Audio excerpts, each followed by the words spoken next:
All right, I would like to call to order the Wilmette Park District regular meeting of the Park Board Commissioners this Monday, November 8th, 2021 at 7:32 p.m.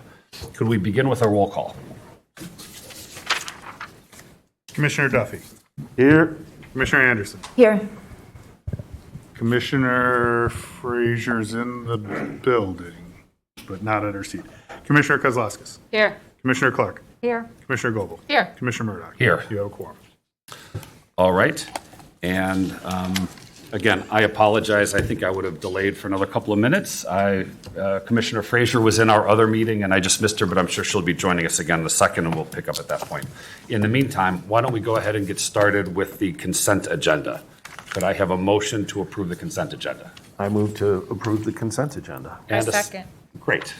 Is there anything that anyone would like to remove from the consent agenda? No. All right. Could I have a roll call? Commissioner Duffy.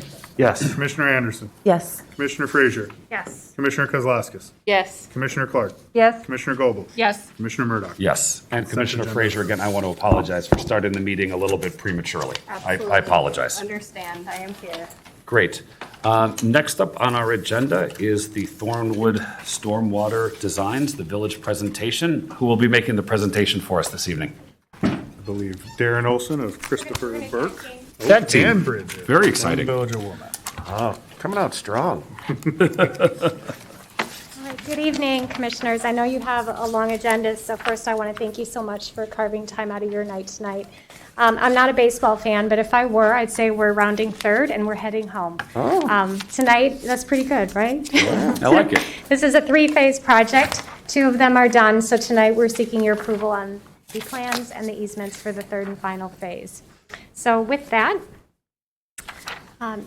for those, this map has been around for 6+ years, but the punchline here is when we are complete, we will be protecting 98% of homes vulnerable to flooding in a 10-year storm in West Wilmette. This is the largest capital investment the village has ever made.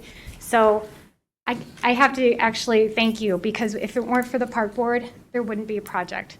So I take every opportunity I can to thank you for being partners in us moving forward. And I think it's worth mentioning, this is just a great example of intergovernmental cooperation because, as I think you mentioned, we're able to protect as many homes as the alternative project that would have cost about $30 million more. Absolutely. Actually, more homes. Correct. Phenomenal. Yep, it's a really good story. So just a quick snapshot on the other two phases at Community Playfield. We're close to closing out that project. There is a small scope change that we can get into a little bit later tonight that will require an easement modification. Again, it's very small, but it's called a SCADA system. It's the SCADA is the supervisory data acquisition system that allows us to communicate with what's happening in the vault. Why is that important? If there's a big storm happening, right now our operations staff would have to go out to your field and excavate the earth to open up the manholes because they're buried. This SCADA system will transmit directly to the water plant, who will monitor it real time. They'll be able to tell Public Works how much water is in the vault. So it's a really important component, and that same component will be at Hibbard and Thornwood as well. Hibbard Park is substantially complete. We're just finalizing the punch list and making sure the pump station is operational, but we'll be completing that within the next couple months. Again, a small easement amendment is requested at Hibbard Park. There's a hydrant that is encroaching onto Park District property on the east end of Hill Street, so we're seeking a modification to that easement as well. And then, of course, Thornwood Park, which is the subject of our being here tonight. Again, we're hoping to get approval of the plans and easements so we can go out to bid just a couple of weeks from now on October 22nd. So as engineers, we measure success typically by two things. Are you building the project on time and under budget? That's only two legs of the stool. And in my opinion, the third is it being executed thoughtfully for your customers, for the residents of Wilmette, and our stakeholders, the park board and the school board. So this is just a quick snapshot. We started January 1st with our feet running, and we have been working 10 months to make sure that we have a well thought out, detailed, strategic project. And I'm standing here to tell you that I'm confident that we do. We've had a lot of meetings with our stakeholders and a lot of meeting with our residents, and we're prepared to build a really complicated, really expensive project, but in the best way possible for our constituents. Won't spend a lot of time on the next two slides. I like to refer to this execution as a well-orchestrated ballet. It's such a big project, and it's impacting so many residents in this neighborhood that we had to put together a very thoughtful staging plan. There are 5 stages, and they're going to be built in order, basically, with a little bit of overlap. But these stages were put together with a whole bunch of metrics in mind. First and foremost, the safety of all the students who go use Harbor School and walk to Highcrest, making sure those corridors are protected, minimizing any conflicts with our truck traffic. And then, of course, the park district, making sure we complete the work in the park as quickly as possible so we can turn it back over to you next in spring of 2023. Each of these phases is minimized, compacted as much as possible. So we want to get in and get out. Again, our residents, our stakeholders, we want to make sure we're not impacting them any longer than we need to. Stage 3 is Thornwood Park in yellow. That's what the park board is obviously most interested in. Very similar to Community Playfield. The plan is to get in right after Memorial Day. We'll take access to the park, start with pre-construction activities like putting up the fence and the security camera. And then as soon as school lets out, that's when the hard work starts. That's when the heavy construction traffic will come in and out. We have not sugarcoated the fact that it's going to be disruptive to build the vault under Thornwood Park. We're estimating between 6,000 and 7,000 trucks coming through this neighborhood to take all that material out, bring the storm trap pieces in, and then rebuild it back up. Again, not intending to get into any detail here, but this is a dashboard of the items that our stakeholders are interested in. How is the parking affected? How are pedestrian access affected? This is the type of material that we put out to our residents to make sure that they understand exactly what the impacts are and when they're going to happen. And of course, communication during construction is one of the most important things that we can do, make sure the residents know what's happening. We use every form possible. We'll have videos, we'll have handwritten notices, we knock on doors when we need to. We have a weekly update that comes out every Friday through e-news, so we'll make sure everybody knows what's happening. So getting into the details at Thornwood Park, very similar to the work at Hibbard Park. It's a little bit larger. It's 13.9 acre feet. Hibbard Park was 10 acre feet, but it's the same depth, 15 feet. Both require pump evacuation because we need to be able to pump out that lower level of the tank. Our goal for all the projects, though, is when we're done, you shouldn't even know that we were there, with the exception of some of the equipment we need for the pump station and the generator. We also want to make it better where we can. So we've got some green infrastructure opportunities that we'll talk about a little bit. We want to enhance those natural features as much as possible. So with that, I'm going to turn it over to Darren Olson, who'll walk you through some of the details. Thank you. Thank you very much. Again, Darren Olson with Christopher Burke Engineering have been a part of this project since the start in 2013. I'm excited to see it starting to wrap up here. So this is an exhibit that we've seen many times. This is Thornwood Park. We have Thornwood Avenue on the bottom. We have Dartmouth on the left. North is up. And this is what we're proposing to do once the project is completed. We've got the 2 softball fields will be reconstructed.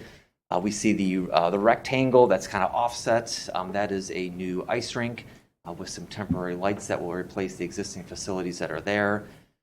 We have a narrowing of the access drive on the south side and a bunch of landscaping and a butterfly garden that surrounds the pump station that will be there on the south side. Then we see some inflow and outflow storm sewers. Those will all be underground. This vault is fed completely by the storm sewers underground. So we've got some storm sewers coming in and out that we explained in detail last time that I won't go into this time here. We've got some potential irrigation and underground pump station controls that are within that landscaped area. The storm trap vault itself is the rectangular looking one with a lot of ins and outs. That's the vault that was designed in detail to minimize, really the key here is minimizing tree impacts. So we shoehorned this in. We made it deep, as Bridget had indicated, so it has to be pumped out, but this all was done to protect trees. We're only losing one mature tree at the south side of the site.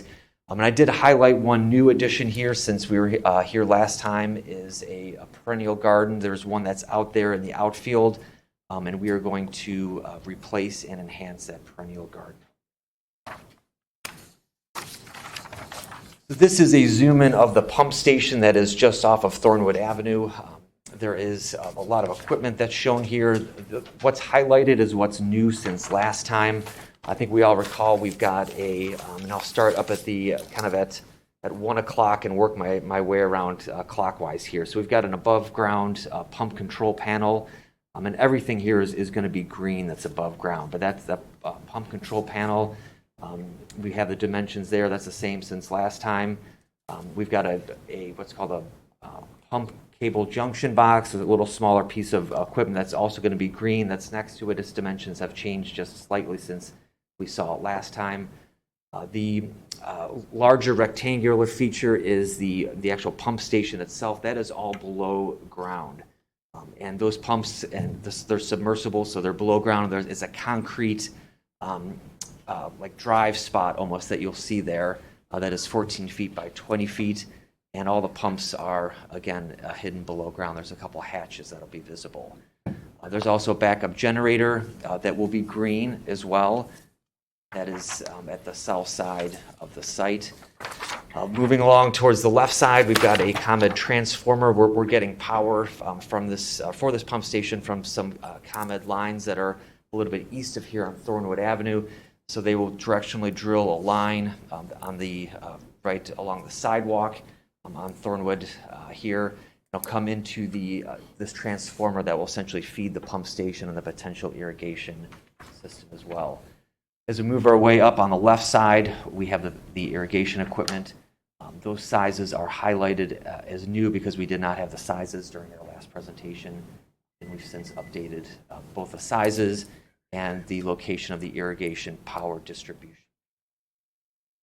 So this is a zoom in. There's the turf stone pavers are in the center, so this area here will have pavers that will have grass that grows through them that will allow the village staff to come in and access their pump station off of Thornwood Avenue.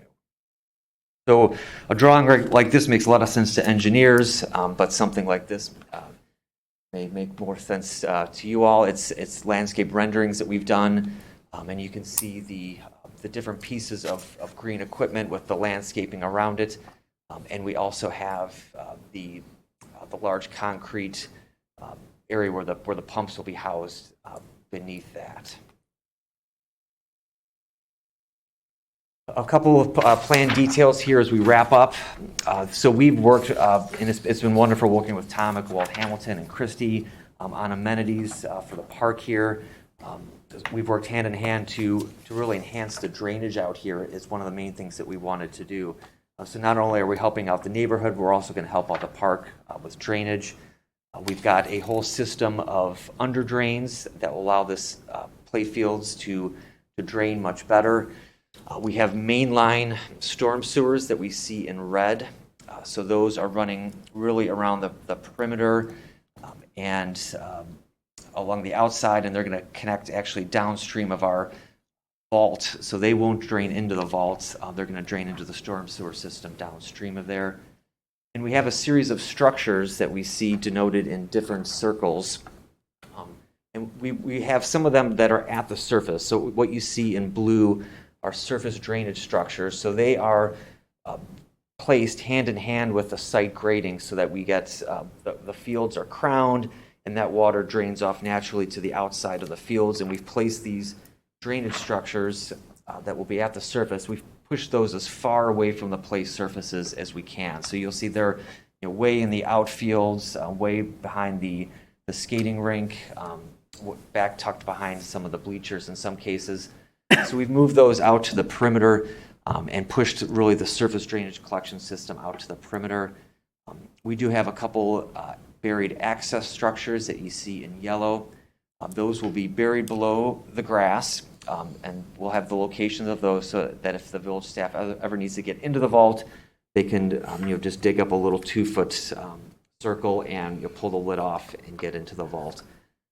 And finally, the last structures that you see there are the green. Those are the vents. And again, we've pushed those out as far as we can away from the play areas. And those are really for, as water comes into this underground facility, the air that's there has to escape, and these vents allow that air to escape as the water comes in during the storm. We also see in pink a line off to the east side of the park. That's an additional storm sewer line that we have proposed that will collect a low area along the east side of the parks. That's east side of the park that is adjacent to some residential lots there. That's really a snapshot of the surface drainage. Again, was developed hand in hand with Gowald Hamilton and Park District staff. This is a snapshot of how things will look during construction. And so this is really meant to show the construction fence in red that will be around the perimeter of the work area. It is currently meant that generally anything inside the red will be a work zone. Anything outside of the red, for the most part, will be a no work zone, with the exception of if the storm sewer is constructed along the east side of the park, then we would expand this slightly just to include that area. There will be 2 construction access points, one on the south on Thornwood and one on the west on Dartmouth. Trucks will come in out in one, out the other. And we've got that fence is going to be 10 feet high, similar to the one that was around if you call the west side of Hibbard Park, next to some residents there. It'll be a very similar style fence here. We've got a soil retention system similar to Hibbard Park that will allow us to do work close to the trees, but again, outside of the drip line of those trees, but it'll allow us to get in deeper to some areas of the park and really compact this footprint. The construction schedule, as Bridget indicated, is going to start right after Memorial Day. The day after, they will probably start putting up the fences and do some work interior to the park. And then this line in blue here is when school is out of session, and that is when the majority of the heavy hauling is going to take place. We're going to try to really get absolutely as much work done while school is out, and then it will bleed over into the start of the school year. And we've got provisions in place to make sure that there's no conflicts with the drop off and pickup, and we've got flaggers and all sorts of measures in place that the contractor will be required to do to make sure this is a safe area as school gets back in session in the fall. And then this will go through September into October, which is when we plan to wrap it up so we can get seed down during the fall growing season, get some seed to take, and then we'll be off and running in the spring. So finally, some next steps and milestones here. Tomorrow night, the storm trap contract approval will be on the village board agenda. That is where the vault itself will be essentially purchased by the village. This project will be out to bid then later this month, just before Thanksgiving.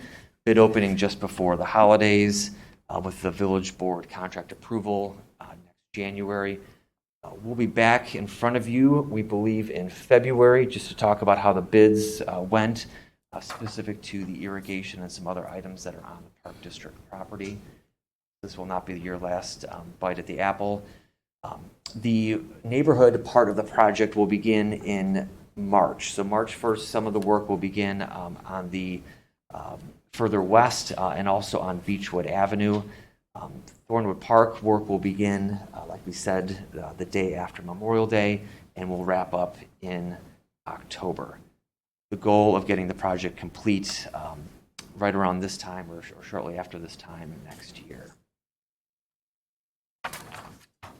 And with that, I could take any questions. We also have some easement exhibits that we could show you regarding the different parks. As Bridget had indicated, this is the community playfield permanent easement exhibit. Let's hold off on the easements because I know we're going to talk about that in a minute, but just give any of the commissioners an opportunity to ask any questions about the plan. So I have a quick question about the site drainage, that your plan, the grading and drainage plan. You mentioned that it goes to the storm sewers. Is that an on-site? You're going to collect it on-site and let it go down in, or is it going out to a street to be fed back in? That's a great question. So it'll go, the red lines will be collecting the surface drainage, and they're actually going to take this water out, and they're going to go past the storm trap, Yep. and they're going to take the water out to the street and have it go. Water here goes in a storm sewer on Thornwood Avenue. It actually heads east on Thornwood Avenue to Hunter, south on Hunter to Lake, and then Lake it then heads west all the way to the pump station. So on an average rain, the water that lands on Thornwood Park is going to completely bypass the vault and everything else and just go on its merry way like it normally would. Only during the largest events, when the whole system backs up, is when water would enter. So only during the largest rain event will the water from the park itself enter the vault? Generally, none of the water from the park is designed to enter the vault. The vault storage is It's just this runoff from all the surrounding streets. So from the park, it goes into like essentially downstream for where water's being fed out of the park. That's correct. Yes. So if there's any, if that sewer line that is feeding out of the park is full, water from the park can't go in there, it stays in the park, somewhat feeding down into the vaults, or no, it can't get into the vault? It can't get into the vault. It's going to, that water from the park is going to go into the village's sewer system, and that water will mix together, and when necessary, that water will then begin to backflow into the storm trap vault. But again, I think that probably makes sense. I mean, if we are in a major rain event, we'd rather see water in the effectively park. stored in the park rather than in people's basements. Well, Right. I guess that's my question is, so in a major rain event, everything's, it's storing in the vault's limiting the amount of water that's going into the sewer system to keep water from backing up. The water that's in the park is downstream from what's coming out of the vaults. So if that line is full, it stays in the park. Yes. It's a little bit difficult, and I had a couple slides last time that I wish I had now. But so the water that falls on the park is going to feed into the village's system, really at the same point that the water would backflow into the storm trap vault. So it'll all become homogenized and will then, as necessary, flow back into the vault. But you are correct that 99.9% of the water that falls on the park will never go into the vault. It's going to go into the storm sewer system. Storm sewer system. And if the sewer, all right, I can ask you later. So yeah, But by the way, I think this is somewhat relevant because we had a question from a resident recently who noticed that there was water in the community playfields and wondered why it didn't go into the vault. But the vault wasn't designed to capture community playfields water. We want to store it there during those events effectively rather than using that capacity that's designed to protect the homes. Is that correct? Exactly correct. Right. Exactly correct. Yep. I think you referenced a community liaison, and thank you for your presentation, by the way. If neighbors, and I'm pretty close to Thornwood and have children that attend Harper, so we'll be very close to this. Is there a person, if questions come up, for example, or concerns, what's the best contact? And is it this community liaison? Is there a phone number or an email address to address questions? Yes, I believe we have on this slide right here in the lower left corner, Bridget, myself, and the one on the top, Lisa, is fantastic. She is a community liaison and has been involved in the two previous projects and this one as well. Thank you. Ms. Brock is wonderful. I know that she's been very close to each of these and helpful, all the residents. So I'm glad to see the continuity continues. She's the key to the success, definitely. Along those lines, I know each time we've looked at the plans, you've incorporated our feedback and continued to learn and improve overall. I appreciated the care for the surface structures that was taken both in community play fields as well as Hibbard. I did note we had 9, I believe, that are above ground, and I wonder if there's a way to indicate where they are, and perhaps prevent people from running into or around or tripping over them? And any thoughts you have on that? Sure. So they'll be visible from the surface, and they're what you see in blue there. We can certainly work maybe with Steve and his staff to demark them in the field if necessary. But we've definitely learned our lesson and have tucked them as absolutely far away from the play fields as we could. Thank you. And just to follow up regarding trees, I was really pleased to hear you state that only one mature tree would be removed. And I think we all key into trees and preservation. I noticed on the drawing there will be several other 2-inch or 3-inch trees that are removed and replaced. So as I'm thinking about how I might respond to resident questions, while it's true that one mature tree will be removed, they might view and see other trees being removed and have bigger concerns. So I think just it's good for us as a board to be mindful of how many trees will be removed and replaced so that we can answer that effectively and not surprise anyone who hears only one tree is being removed and yet we know others might be. Yeah, I believe there's two bushes or small trees being removed on Dartmouth at the construction entrance there. I think the only other trees that would be removed potentially were a couple of diseased ones that we worked with the forester and your staff to remove along Thornwood Avenue. Great.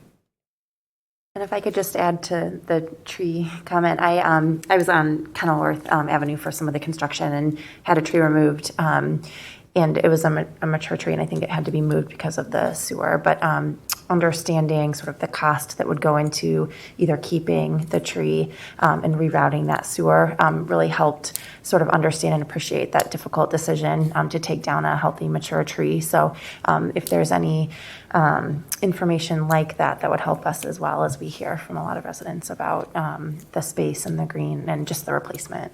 Absolutely, and if issues like that come up, you can work with Lisa, and we can certainly get you any information that you need during the construction. Great. And then maybe a last comment on trees. We are going to be layering over a landscaping plan for this and the other parks, and so there will be opportunity for some additional plantings. One last comment. There's also a memorial tree flagged in the plan that I noticed. Will that individual or family be notified? And does that fall on your responsibility or the park district's? We've worked with Park District staff to identify all those memorial ones, and I believe they are notifying the owners. Other questions or comments? I think when I was looking at this plan 3, 4, 5 years ago, whenever it was, I think I was probably most concerned about Thornwood Park and most concerned about how we were going to remove so much material in a residential neighborhood where we really don't have arterial streets accessible to us. And I think this plan looks fantastic. I mean, it's clear that the village and the consultants have spent a tremendous amount of time developing a plan that's going to minimize the impact, because there are so many children in the neighborhood and the timing of doing the work. So it looks like a wonderful plan from my perspective. Could we shift to the easement discussion? Because I believe there are a couple of easements that you'll be asking us for, and we didn't have it on the agenda tonight, but perhaps we could talk through it and give sort of a positive feedback that we can then finalize at the next meeting. Absolutely. So this is community playfield. Again, north is up. We see Birchwood up there at the top. You can see the outline of the vault, and the school is off to the right. So if we look at this was, I think, what we called the T formation a long time ago. If you look to the right side of the T, it has gotten a little bit larger. The little bump out has gotten a little bit larger to accommodate the SCADA system, which is really just an underground conduit attached to a control panel that would allow the village, as Bridget indicated, allow village public works staff to monitor the level of water in this tank. So that was a fairly small increase there. Just sticking with that for a second. So Steve, that easement extension, we don't anticipate that having any impact on our use of the property in any way. Correct, and we've reviewed it with Tom, our engineer, so if you have any specific questions, he's here to answer those. Does anyone have any questions? Relative to the sidewalk that cuts through the middle of the park, where is that? The sidewalk is north of where this would be. Sidewalk is, The conduit that you're talking about there. Right. Correct. But like 10 feet south of the sidewalk, 1 foot south of the sidewalk? No, past, beyond the trees, south of the trees that are parallel to the wall. It's running just along the north side of the actual. So the way I read it is that the sensor would actually prevent any disruption to the playing fields.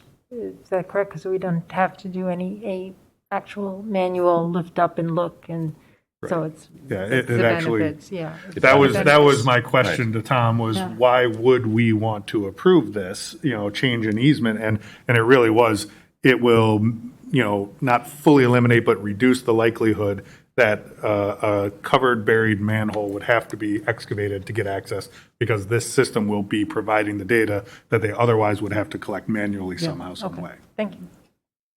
this is, I've zoomed forward a couple slides. This is the blue here, that blue line. So it's about 250 some odd feet of underground line that we put in with a couple what are called handhole, which are buried places to access that if necessary. But it is south of that sidewalk that you had referenced. And do any of the commissioners anticipate any concern about this at this point? Great.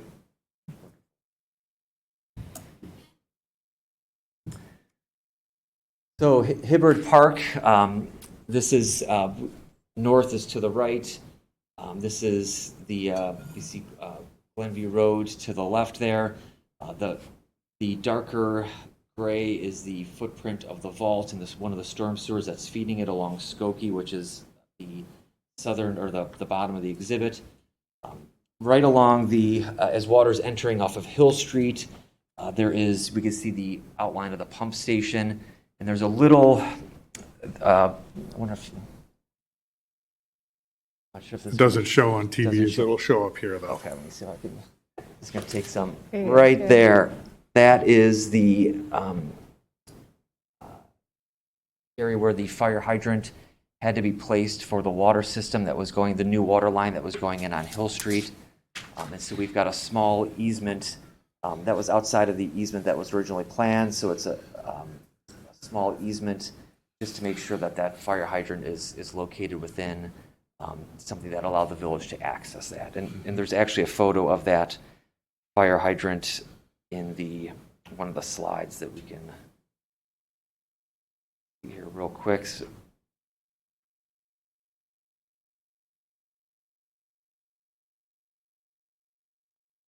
So looking at this, so this is the end of Hill Street. We've transported ourselves there, and we can see that fire hydrant, which is just right next to the driveway. And so the pump station there, with the concrete and the green enclosures, this fire hydrant is just right next to it. Again, any questions, concerns? I mean, I assume that's a benefit to the neighbors because now they have a water source in case of a fire. Yes, and the new water line there, the water main is a big benefit to those residents as well. Great. So Steve, I would ask you to put both easements on the consent agenda for next month. Sure. Great. We have one more. Yeah, so this is And then we'll go to 3. so this is Thornwood Park, and let me go to the temporary easement first. And we see the Dartmouth on the left, Thornwood on the bottom, north is up. We see the tennis courts, and so this outline here, this gray is what we call the temporary easement. This is where the fencing is generally going to go up. This is where the work is going to occur. Essentially, this allows the village to come in here and to use this area. It follows the exact alignment of the construction fence. So work's allowed in the gray area, work's not allowed outside of the gray area. So in this case, there's no permanent request. This is a temporary easement only. There will be There a will be a permanent permanent. request. That So is- with each location, there was a temporary and a permanent easement, so this is Okay. the temporary easement for this Sure. phasing of the project. This here is the permanent easement, which is smaller because the village doesn't need access to areas that its infrastructure is not located at. So essentially, this is just outlining the storm trap vault, as well as the inflow and outflow storm sewers. And there is an existing water main that runs north and south. Interesting, the park is an old alley.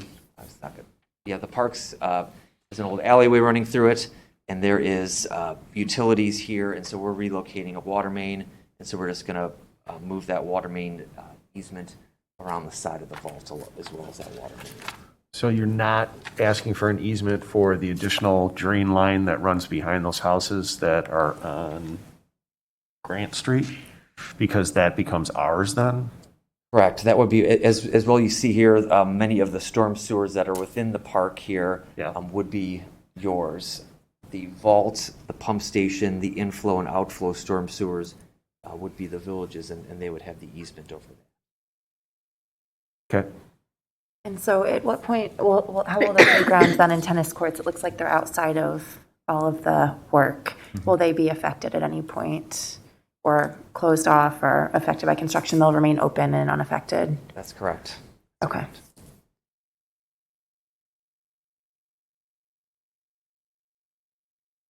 Any questions? No, just pointing out that all the new sewer lines or drain lines are our responsibility. Great. Wonderful. Thank you. Thank you. Is that it? That's it? No motions? Nope. Not a vote? Next up on our agenda is the Gillson Comprehensive Plan update.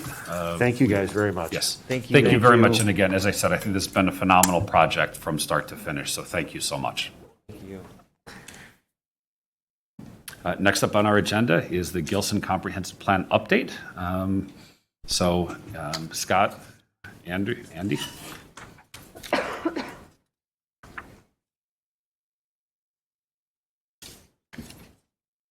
Good evening, everybody. Scott Ferris with the Lakota Group. I have Andy Tanucci with Woodhouse Tanucci with me this evening, and we're going to walk through a summary of community engagement over the last month and a half, I believe it is, since we last saw you. I believe it was September 27th when we presented concepts, 4 concepts before the board to share our summary of ideas for Gillson Park Master Plan update.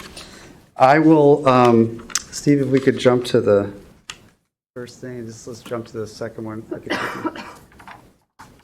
Just to remind everybody, the process that we've gone through has 3 phases. We are in the last phase of the process, which is envision. We've done a significant amount of engagement, and as we've always mentioned at every meeting, engagement never ends. It continues through the process to make sure people are heard, and it refines a better plan at the end of the day. So I think that is a hallmark of this process that you've directed us to do. And if we can jump, Steve, to the next, we can talk a little bit about the fundamentals behind this planning process, which have been the bellwether to each of the schemes. That is safety and security, improved and enhanced maintenance of the natural environment, improved and enhanced maintenance of the facilities, programming and operations at the site, green and sustainable practices. I think we can say that is a policy that should be used everywhere, and you just heard about it in the village being used in other places. Improved accessibility, efficient infrastructure, durability and maintenance, and fiscal responsibility. Those are the tenets of all the concepts and all the plans that we presented to you so far. And we've shared this with the community at each of the engagement sessions because it's important for them to know that built into each of these plans is a level of thinking maybe not inherent in each of the drawings that are out there or the metrics.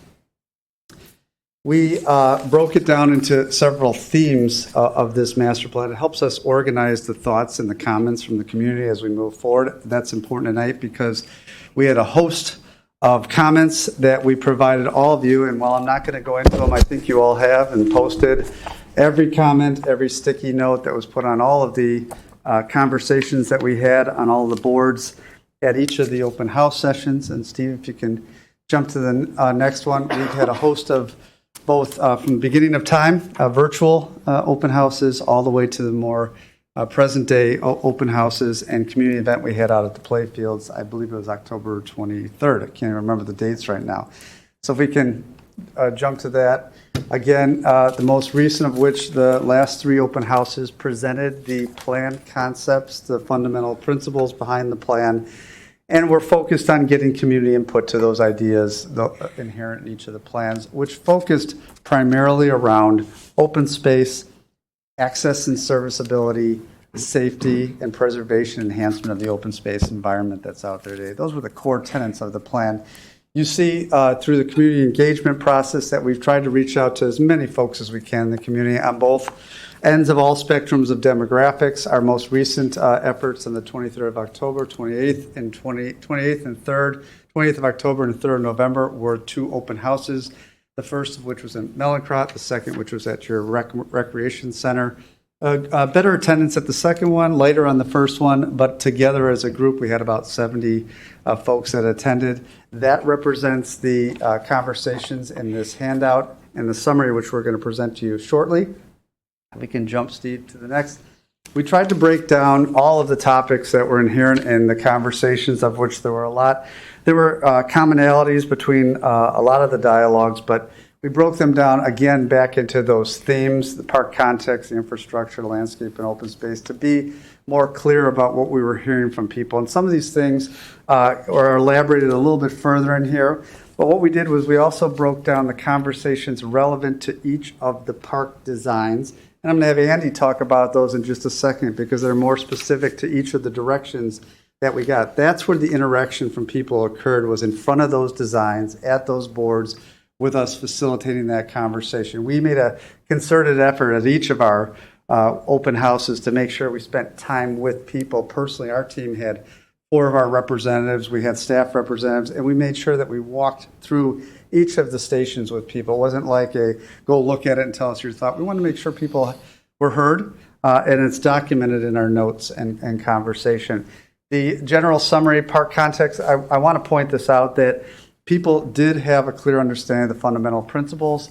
And as this process has moved on, it's become very clear to people that it's focused on maintenance and restoration of some of the current facilities that are out there, primarily those roads, those walks, and some of our open space networks. So they're beginning to understand there isn't some way out plan here, but it's really focused on restoration of some existing facilities that are out there. Our infrastructure and utilities, the common theme there and the understood component there was that you can't determine what the right approach is to infrastructure utilities until you determine how you're going to treat open space and circulation patterns. So it became clear to people as we walked through the dialogue that we need to answer questions that'll lead us to the final result. Landscape and open space, suffice it to say, very, very important to the community. Preservation of trees. When they look at those red dots on our plans, and Andy's going to talk about it, they laser beamed into it. Make sure we're not taking trees down. Make sure we're not taking trees down. We need to see a landscape plan associated with whatever plan direction that comes out of that. And that was particularly evident in our last meeting. What also came up in our last meeting was the topic of those thickets of plants. We kind of see those as those scrub barriers that are on the edges of some of our open space areas. They're important to people, but they're also important to the bird habitats that are out in that area and the flyways that occur in this area. So we want to make sure that we're addressing those in a sensible manner as we move forward with our landscape approach. Steve, circulation and access, dialogue focused on safety and security. I think everybody understood and the merits of the shared Harbor Drive access route, clearly defined as that is the area we really need to spend effort on. ADA accessibility, our walkways need to be taken care of to make sure we're providing accessible areas throughout the park. And we realize that we can't do that in all areas. And in some instances, people with disabilities are going to be able to get to their areas by car and be provided facilities for parking near those access points. A whole discussion on roadway circulation. Andy's going to talk about that a little bit more in terms of that dialogue. But suffice it to say that other ideas came out of the mix, which we're going to share with you tonight. Another option that we heard from people that says, why don't we take this road out and try this road in? Very important to note in the conversation of parking, there was a dialogue that wasn't so concerned about parking per se, but working around actual numbers and common metrics. And we heard loud and clear from some of our neighbors, why are we counting the parking spaces on Middle Drive? If we take them in, if we take them out, it changes that parameter in terms of how we're looking at parking. So we just want to be intellectually honest as we move forward. We counted parking as part of the existing paved surface that is in Middle Drive. It could be taken out of the equation and it would just change the bottom line number. It wouldn't change the dynamics. But what they were telling us is, let's not add more parking to the conversation as we move forward in plans. And that was the important takeaway from that piece of it. There also was a common theme not to get crazy in terms of spending money. And when we talked about that one section of Upper Drive in the MWRD zone, there was a pretty strong sentiment that we should be wise about not spending dollars on making that adjustment just to accommodate that level of free parking in our control of that particular area. If I can jump to the next one. Wayfinding signs were very small in terms of the conversation. Suffice it to say that where we can provide interpretive signage, where we can provide benefit through communicating through signage on environmental pursuits throughout the park, that was perceived highly. And special conditions, it took a while, I think, but people generally started to come around to the idea of the boardwalk connection to the dog beach area. That was seen as, once you see the picture, once you see the conditions, you start to understand it's really difficult to navigate that area because it's a windblown sand condition. And that boardwalk area actually serves a benefit to that particular area. So I will, Steve, I think that hits us on the thing. I'm going to have Andy come on up and share some thoughts specific to each of the plans and the keynotes there.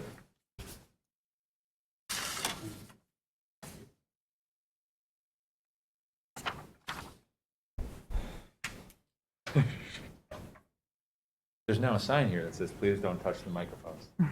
That's new since the last time I arrived. I think someone got mad at Did it. I just mess them up?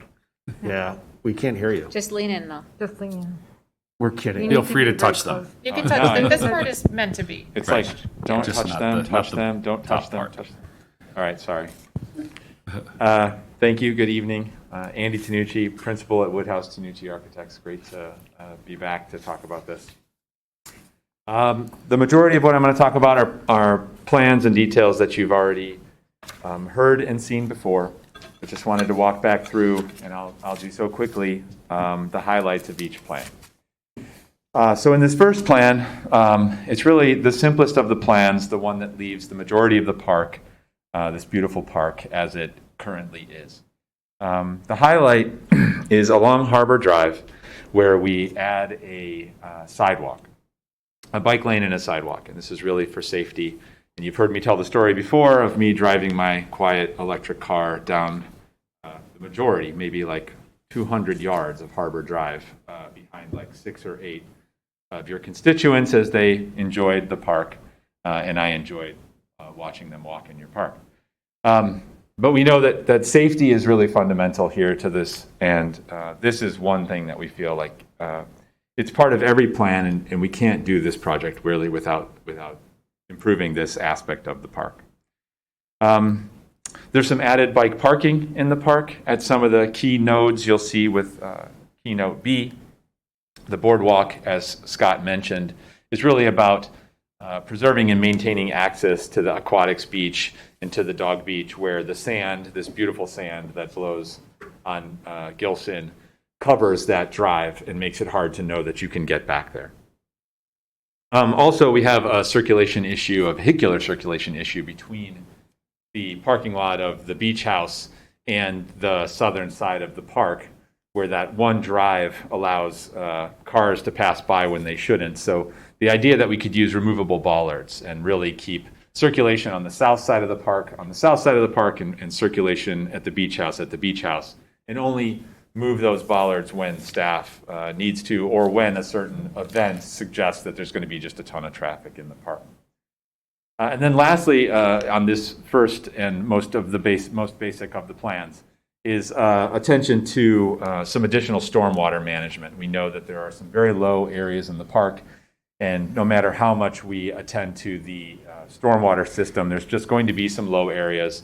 We've seen very high lake levels. We know that when storms come from the north, it blows up into the park. So with some bioswale detention areas, some rain gardens in these few areas marked E, we feel like we can do a better job of trapping the moisture in parkland versus in paving, so to speak. It's the only of the plans that adds any amount of paving or impervious surface to the park. So we start with 9.5 acres of impervious, and through the addition of the sidewalk, we add just a little bit and end up at 9.6 acres. And while our intention has been to reduce impervious throughout the park, maintain trees, lose as few trees as possible, keep it as green as possible, this safety measure does add a little bit more impervious to the park. The feedback we received at these open houses that this is generally the most popular of the schemes, likely because it leaves the majority of the park in place. The constituents are very happy with the bike lane and the sidewalk. They understand this to be a necessary safety provision in the park. And also of note, and we'll get to this a little bit more in the subsequent plans, is that people see Middle Drive as a walking path. So even though it's not open as a drivable path, we have heard now from neighbors that it is a walking path, that they see it as just a nice, large, wide sidewalk. Steve, can we go to the next? All right, with each of these plans build off each other. So it's important to note that sidewalk along Harbor Drive is part of every single plan. And I don't want to waste any time by continually going over the same thing. So I'm going to try and, with each subsequent plan, just highlight the new aspects of each plan. So with Plan 2, the key move here is to move Upper Drive outside of the MWRD owned property. This is something that we've talked about. This would give the Park District control over that drive to do so as necessary. And it just shifts it ever so slightly. We lose a few trees in the process. That costs us about 20 trees in the process. This plan also suggests the removal of Middle Drive. It asks the question if Middle Drive is fundamental to the operations of the park, and this is a question we have posed to you in the past.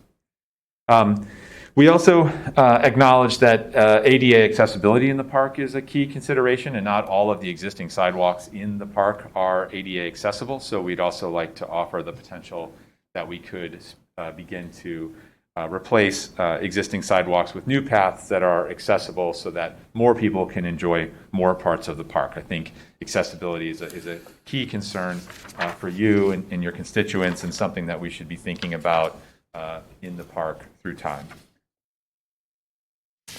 Item G, I'll note right around Lakeview Center, you'll see we still have this consideration about the removable bollards, but you'll see it's in a slightly different color. We think that another potential nice option would be to remove the asphalt and make that permeable paving, like the permeable paving you see in the Beach House parking lot. A little more texture in that part of the park where there's a lot of pedestrians coming to the beach from Lakeview and from the city proper. We could remove that asphalt, make it a permeable surface, add that texture, and make it a space potentially to gather as opposed to just dedicated for driving. With the removal of Middle Drive, the shifting of Upper Drive, we lose some parking in the park, and to gain some of that back, we look for some pocket parking opportunities. That also costs us a few trees, but ultimately, again, with this plan, we only lose 20 trees from the park.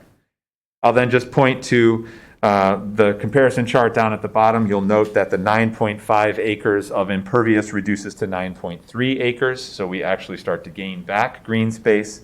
Again, I'll just note the loss of 20 trees through the pocket parking opportunities and through that removal of the moving of Upper Drive. In the open houses, and Scott noted this, we're only moving Upper Drive just a small amount. It comes at some benefit to the Park District, but it obviously will come at some cost as well, and the public felt that this wasn't perhaps the best use of the money for the district.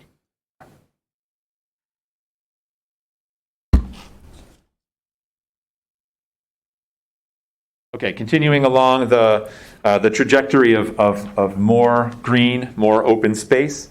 Plan option 3 contemplates the removal of both middle drive and upper drive. So you can see this creates just this relatively massive contiguous green space throughout the park. It would then take all the traffic all the way around the park from Harbor to Overlook and then back out to Michigan Avenue. All the other parts of the plan remain the same, so I don't need to go through all those other key items. Looking down to the bottom with the removal of both drives, obviously we gain back the most amount of green space in the park, so the 9.5 of impervious drops all the way down to 9.1 acres. And this, we also lose 30 parking spaces in the park, so that's worth noting. We can't gain all of them back through the pocket parking. We gain some of them back, but it's a net loss of 30 parking spaces as well. So we gain back half an acre of impervious. We lose 30 parking spaces, and with those pocket parking opportunities, and of the sidewalk, we lose 13 trees. Okay, in our outreach sessions, there was mixed reactions to this concept. Some prefer to keep that middle drive. This is where we heard that middle drive is a walking path, so some prefer to keep middle drive. Others note that the upper drive does provide some fundamental parking in the park, and that loss of upper drive and that loss of parking spaces is an overall loss to the park, so something to keep in mind. There were a few people, though, that did positively respond to this concept through the additional green space, through the loss of impervious. The large open lawn is obviously a huge recreational and parkland space. Okay, number 4.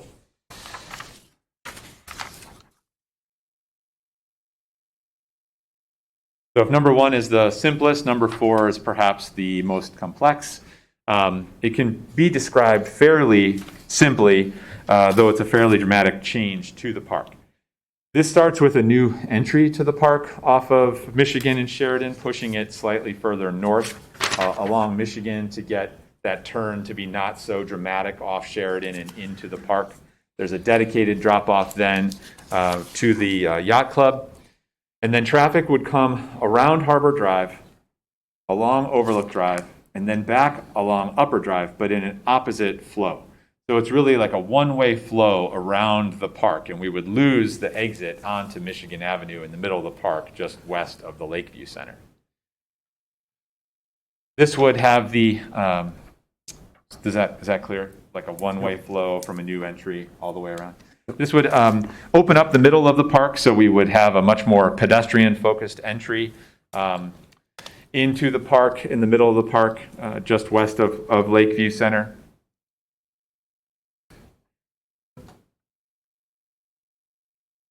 And with this as well, we lose Middle Drive.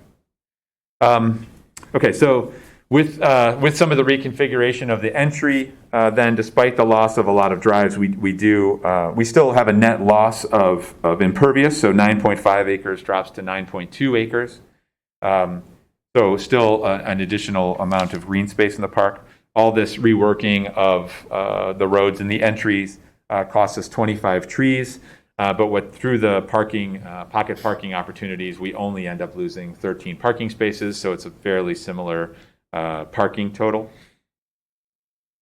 This one was, because it's the most amount of work in the park, it changes the flow of the park fairly dramatically. This was probably the least well received plan.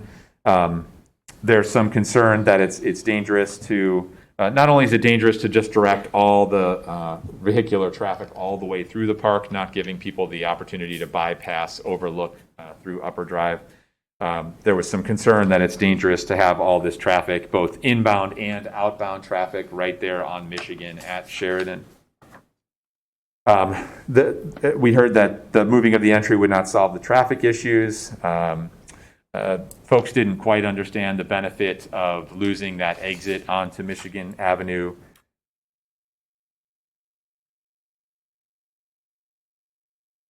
The pedestrian gateway was seen by some as being a benefit. and also a small amount of voices that said that that additional drop-off to the yacht club would be beneficial. Okay, I think that covers that. There's one more plan that you haven't seen before that we wanted to present, and this stems just purely from listening to the voices that we've heard in these board meetings, listening to the voices that we've heard with all of our community outreach. And this plan proposes to keep Middle Drive in the middle of the park, but lose Upper Drive, so the removal of Upper Drive. It keeps the entry as it is into the park currently. It adds the sidewalk along Harbor Drive for added safety, directs traffic eastbound and then northbound across Overlook, and then back past the Lakeview Center and then out onto Michigan Avenue as they do currently. Really, the only change is to not have Upper Drive, the option to turn onto Upper Drive towards Lakeview. The benefit here is that it creates the biggest contiguous amount of open space in the park. So obviously the removal of Middle Drive does increase that slightly, but since there's all those amenities already there, the tennis courts, the playground, et cetera, this really creates the largest contiguous green space. So we've presented this today just for you to contemplate. It's the one new plan that you haven't seen before. If you look at the comparison chart, the 9.5 acres of impervious drops to 9.3. So we gain back green space because there's so few additional, we only lose a few trees to get a little bit of additional pocket parking to make up for the parking that was lost along Upper Drive. So it's a net loss of 8 parking spaces and a loss of 4 trees for that large contiguous open green space. As we've talked about before, Steve, you could jump to the next slide. We just wanted to zoom in on some of these options, we call them, these kind of concept add-ons. You've seen them in some of the plans, but they're also just, you could call them like a la carte considerations. So this is that new entry drive, that alternate entry drive, the shifted entry from Sheridan, slightly further away from Sheridan along Michigan Avenue. The red dots that Scott referred to are the trees lost in the scheme. So 6 trees are removed by moving this entry. Obviously, we're very sensitive to that, and so are your constituents, so something to be mindful of. We've already really talked about the pros and cons of this as we heard from the open house, so we don't need to go back. Though there was, again, some considerations that separate pedestrian entry is nice and safe, and that dedicated drop-off to the yacht club is also of some benefit. Okay, so we've moving on then to the conversation about some additional shelters or restrooms. So we know that there's a shelter in the park. Well, let's start with the restrooms.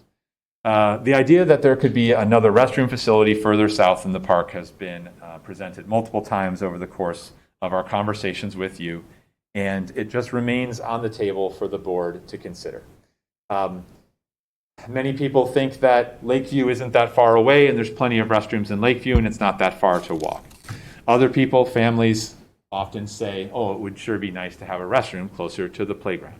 So this generally makes sense, and it's something for you to consider.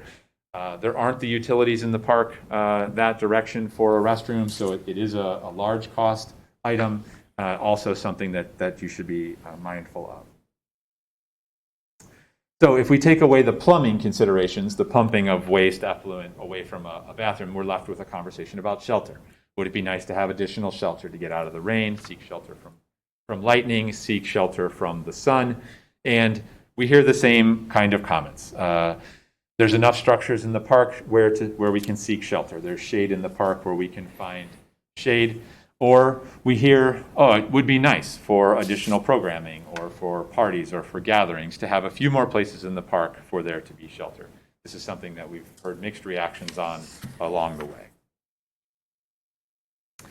These are both presented just very, very quickly. These are just both presented towards the south side of the park, as you can see, nearer to the tennis courts and Overlook Drive, where we see kind of a hub of activity, though they could be considered elsewhere in the park as well, the shelters in particular. Okay. moving right along, the new sailing beach facility. There's no trees removed, there's no parking spaces lost, but this is just a consideration for you. Again, a topic that we've talked about multiple times. You have structures at the sailing beach. They are much beloved by many of the sailors. Many of the sailors would prefer for those structures to stick around in perpetuity for eternity as we've talked to them. They've only become more attached to them as we've talked to them.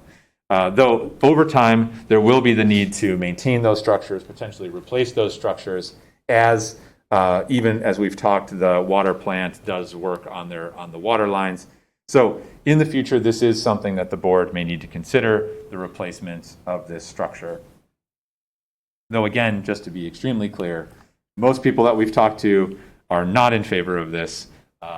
Only a very few people that we've talked to have noted the desire potentially for resources nearer than the beach house to the sailing beach like restroom. Okay, down at the bottom of the page, another very small little consideration. We know that there's a lot of traffic across the beautiful dunescape. It was the dunescape that actually inspired the design of the new beach house, and we want to preserve that. We're in a great spot in Gillson, the way that it turns, and you've heard me say this before, the way that it collects sand.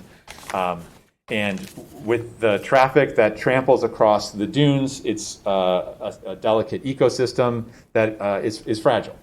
And if we think about or contemplate designing a few very sensitive pathways out to the lakefront, this would not take away the picnic shelters. This would not take away the benches to watch the sunrise from. This wouldn't take away any of the accessibility. In fact, it might make access to the lakefront even more accessible. It's just a few very small, targeted little paths where we would direct patrons down to the lake along a surface that protects the dunescape as opposed to letting them wander through the dunescape.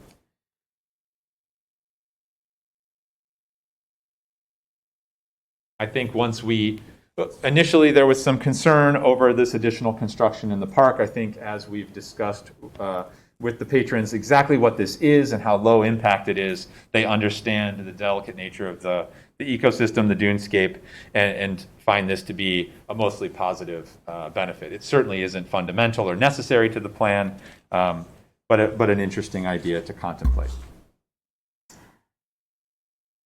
Okay, at the last meeting we were at, the question was raised by the board to investigate accessible entry at Lake Avenue.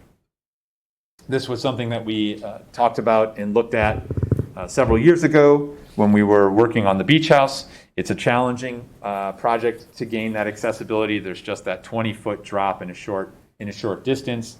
To gain an accessible path on that side of the park, the north side of the park adjacent to Lake Avenue, you can see it's a math equation. You need a run of a certain distance to get the right slope. To find that width and that run down across the bluff, it ends up costing us a lot of trees, so we lose trees through this. And this is not a firm number. You can weave this as far as you want. We can weave it around every single tree. We will lose trees with this plan. It's plus or minus this amount of trees on that heavily wooded bluff. So this was not deemed to be favorable by the neighbors and by the patrons when we presented it to them. All these red dots are kind of the opposite of all of our ambitions for the park. We wanted to look at this for you. This is exactly what we're for, to study these things and present the pros and cons of these things. It's just a challenging proposition. I'll note that there is an existing stairway there. It's almost entirely hidden by vegetation. They're not in great shape. They should be maintained and opened up potentially so that we can still try and get folks off of Lake Avenue. I think that people are always going to walk on Lake Avenue because it's a clear shot, but obviously everything we can do through wayfinding, through signage, and through directing people to existing stairwells down or the central entry now that we have off of Michigan, I think will improve safety and access and accessibility in the park.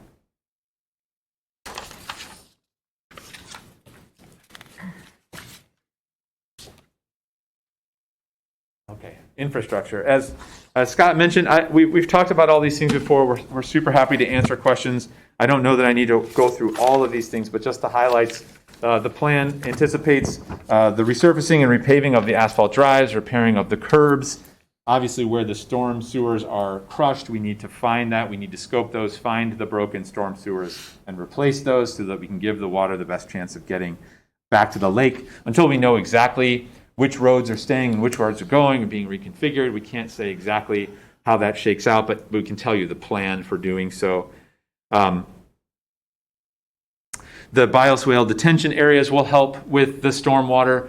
The thought that we could take the dark sky compliant lighting and carry it across the park, or the bollards, walkway lighting that was done at the beach house, and carry that across the park for better, visibility and accessibility at night is also a nice idea to contemplate.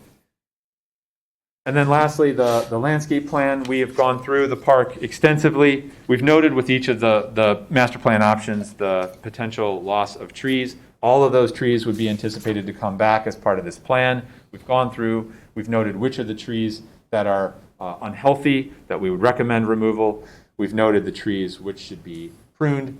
Scott noted that the thicket areas should be carefully considered. We shouldn't just remove those. We should make sure that the habitats are established and safe elsewhere before thinking about and contemplating some of those thicket areas. But ultimately, we're excited about some of the ideas that we've had to think about. The memorial tree program, for example. There's a lot of memorial trees in Gillson Park, and the thought that we could bring some kind of interpretive awareness about these trees as we steward the park, as we move sort of memorial trees onto small little tags on the trees and the names of the trees. We think that we can raise the bar on the conversation about stewarding this landscape, about developing a landscape plan that really is a long-lasting landscape plan for the park district to administer. These are just some of the ideas that we've talked about, just some images. The section we've talked about up on the top right that acknowledges that we think we can safely add that bike lane and sidewalk to Harbor Drive. The lighting, the bioswales. If you have any questions, we're happy to answer questions about any of these, but we can probably just move through. And then lastly, we're here we've presented this schedule multiple times, but we're here in November presenting these updated master plan concepts along with the feedback from our latest community outreach, and look forward to the conversation, to the questions, to hearing what the neighbors and public have to say about this, so that we can refine a few of these, move them forward, and move this towards completion. Great, thank you. What I'd like to do at this point, now that the presentation has been completed, is open the floor to public comment and then bring it back to the board for questions and comments. I think our goal this evening is to try to take these 5 circulation plans and reduce them to 2 or 3 that we can then focus on. We can layer on a landscaping plan, start defining some costs that we can then perhaps go back out to the community for some additional input. So as I invite people up to speak on this topic or any other, one of the things I would ask you to do is indicate if you have any preferences, either positive or negative, concerning any of the specific circulation plans, and for that matter, any of the add-on concepts that were presented here tonight. So with that, could I briefly see a show of hands of folks who would like to address us tonight? Great, so we'll start on this side, go front to back. So please. Mr. President, may Yes. I just want to point out, continually through the presentation, there was conversation about removing trees. Right? If we remove trees. Please keep in mind that any tree that's being removed is going to be replaced. It's not like we're taking trees out of the park permanently. These will be replaced, and there will be more trees than what are potentially removed, depending upon the plan to be replanted than removed, if that made sense. Yeah, and again, I did mention, I probably should have highlighted, but the idea is if we can get to 2 or 3 concepts that we could then layer on a landscaping plan where we might be noting that a certain number of trees might be removed, but then we would be adding X number of trees, hopefully a multiple of that. And of course, a mature tree versus a newly planted tree is not necessarily a one-to-one correlation, but we could have landscaping plans that fully identify what the park would look like both shortly after construction and then longer into the future. I think that's a great point. So with that, public comment, please. And if you would state your name and where you live, and we'll try to keep comments to 3 minutes. Great, thank you. Paul Young, 1445 Wilmot. I really enjoyed the presentations, the open house from the Lakota group. They were very good about talking through the plans and what they had. I guess one thing that I did appreciate is the sort of accounting of impervious surfaces and trees and parking. But I think it's important to keep in mind the real numbers for the parking, because everywhere on the top of every page, it's how many more parking spaces. But in all of the accounting, it starts with assuming that there's parking on the middle drive. And there is no parking on Middle Drive. It's not accessible. It's blocked from the south. It's one way to the north. You can't get there. It's not marked for parking, and I have never seen cars parked there ever. So to include that 40 parking spaces there makes it seem like, oh, we're not adding any in plan, in concept number 1. Oh, we're losing, 31 in concept number 3. But really, you're adding 9, right? It adds a false accounting. So in all of these things, it's right there in front of you, and you think, oh, we're only about the same, we're not adding that many. You're actually adding a lot. In every single case, you're adding a significant number of parking. And that's fine if that's what you want to do. But you need to be clear that the real number is you're adding, 32 spaces. Do you really want to add 32 spaces? Maybe you do, maybe you don't. But let's not fool ourselves that this is like a wash parking-wise. So, thank you. Thank you. Would anyone else on this side like to address us?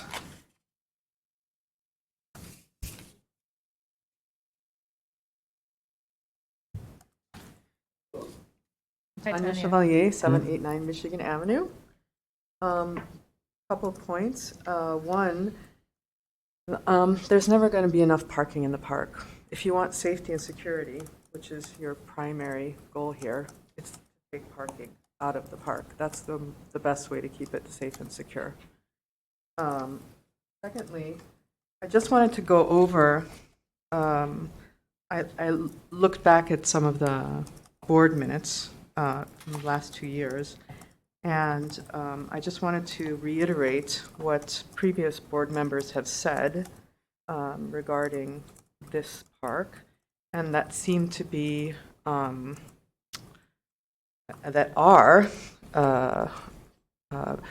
have been pretty much verified by Lakota and Tanucci here.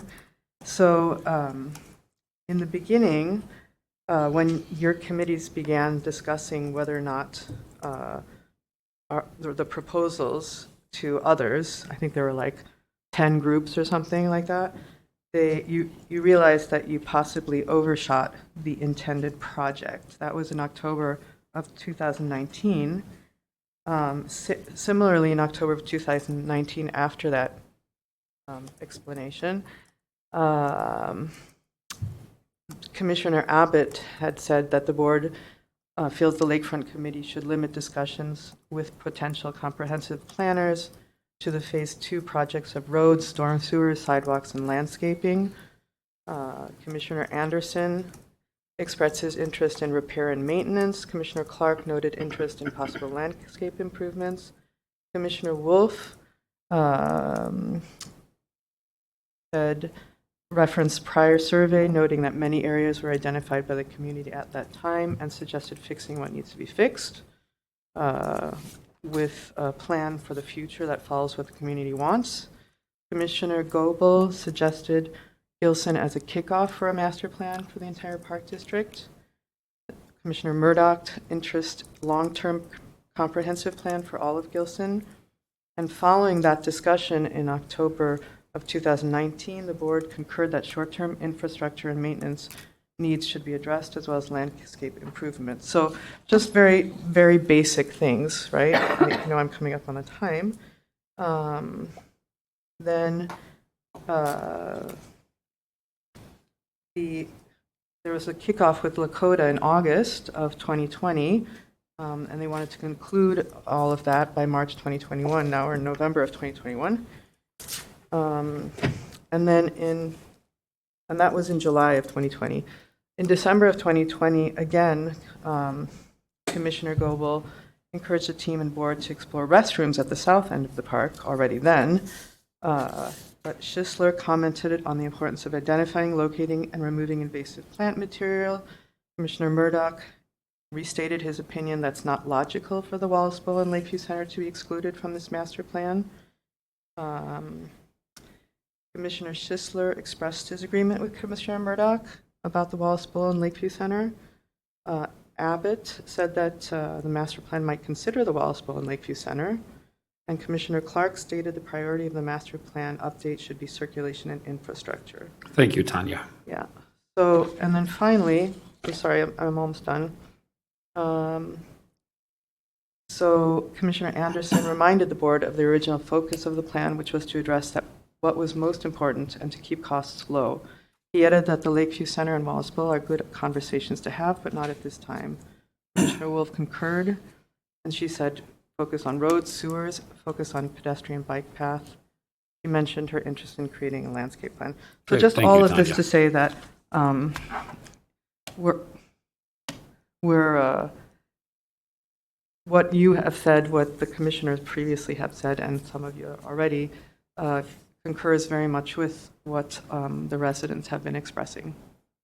Thank you for your a couple comment. of years already. Thank you. Thank you. Anyone else in the same row? Piper? No? Okay. Yes. Last row. Yes. Hello, Lori Farrell at 857 Michigan Avenue. I just wanted to add, similar to the parking comment, that there are already 56 trees slated to be removed because they are dead or dying. So any of the numbers that were presented are in addition to those 56 trees. So any plan that removes 25 is actually, we're looking at, closer to 75 trees. So just want to add that clarification. And then looking at the minute meetings from the last meeting, Mr. Wilson said that the project for the Lakeview is contemplated to be executed in phases and could be completed in about a one-year time frame, working around the busy summer season. It has an estimated cost of slightly over $1 million. My question is, are we doing the Lakeview Center in 1 year at $1 million or over roughly 9 years at $1 million? Can it be clarified? Because I thought it was a longer term project, but this says in a year. I believe we've discussed doing the plan over a year or two, but again, we're going to have a capital committee of the whole meeting later this month where we will actually budget those projects, and we'll have, excuse me, be able to provide additional clarity at that point. Okay, and so that doesn't trigger a referendum if No. if it's that, okay. And then just finally, I want to say, even just in looking at the comments that are recorded in the minutes, it's very easy to see the confusion that's arisen out of whether the Lakeview is a part of the the Gillson master plan. I see quite a bit of contradiction in what folks, you guys are saying yourself. And so I think just to the public that's trying to sort this out and to reasonably present their arguments or whatnot, it's been very difficult to do. So if you take time to read the whole of your minutes from the last meeting, and, Mr. Murdoch, you said that you understand that when we aren't listening, when we say you aren't listening, it implies you're not doing what I want you to do. What I just want to remind you is that there were a lot of people, both here in the room, who've sent letters, who've signed a petition. It's not just an I that's not getting heard or not feeling heard. It is a large we. It's a large portion of the residents of Wilmette. Thanks, Lori. Thank you. Does anyone else on this side wish to comment? All right, over on this side, Alan? Golden, 2516 Laurel Lane. Thank you for the presentation, and thank you for the open houses and the chance to comment. I really do appreciate that. So, Board, I would like to give you my opinion on these plans and the couple that I thought should rise to the top. Number one, which is the least intrusive plan for the park, is my number one choice. And I was really intrigued by your new number 5 plan, one I have not yet studied, obviously, since you presented it for the first time tonight. I don't think anybody here has really studied it, but I like that plan better than 2, 3, and 4. So those are my 2 choices. I'm not going to make 3s. I don't like the other ones. One more comment. I actually did make this comment at the open house. It somehow didn't make it into the little orange box on here. It has to do with add-on amendment D, as in Delta. So if you can flip to that page, you'll see what I'm talking about. It has to do with the Sailing Beach house and that area right there. 2 points, and I think that you put it quite nicely. Most of the sailors would just like to leave it alone. It's fine. You want to paint it, that might not be a bad idea either, but I think the Sailing Beach house is fine. I do understand it's going to have to come down at some point. Thank you, Commissioner Duffy, for enlightening us on that a couple of meetings ago. If you poll people, including staff there, they'll probably tell you to build the same thing again with no changes. So the second point is the section B, the extended drop-off area. Nobody knows what that is because nobody drops anything off in front of the Sailing Beach shack. Ever. You drive down the Sailing Beach Road, drop your gear off by your boat, turn around and pull out. No one drops anything off there, so there is no reason to increase any concrete space there because nobody uses it, at least not for that purpose. Thank you again, and that's it for tonight. Thank you. Thanks, Alan. Go blue. That was What, for my benefit? yeah. Yes. And I had do to point appreciate it out. that. I'm sorry. Yes. All right. With that, as I had mentioned before the public comment, I think as we move forward with this process, I think we are trying to, tonight I'd like to discuss the various circulation plans, see if there is a consensus among the board that certain plans should be further considered, other plans should not continue to be considered, so that we could then go back to the consultants, ask them to provide some more detailed cost estimates with respect to these plans, layer on landscaping plans so we can talk not just about potentially removing trees, but also where we can add trees and do additional plantings. And then perhaps based on that, go back to the community for a final round of some input. So with that, I'd like to open the floor. Any of the commissioners that would like to share thoughts on the circulation plans, on any of the add-on options, and go from there. Who would like to begin? Mr. Duffy? I'll start. Oh, thank you. Sure.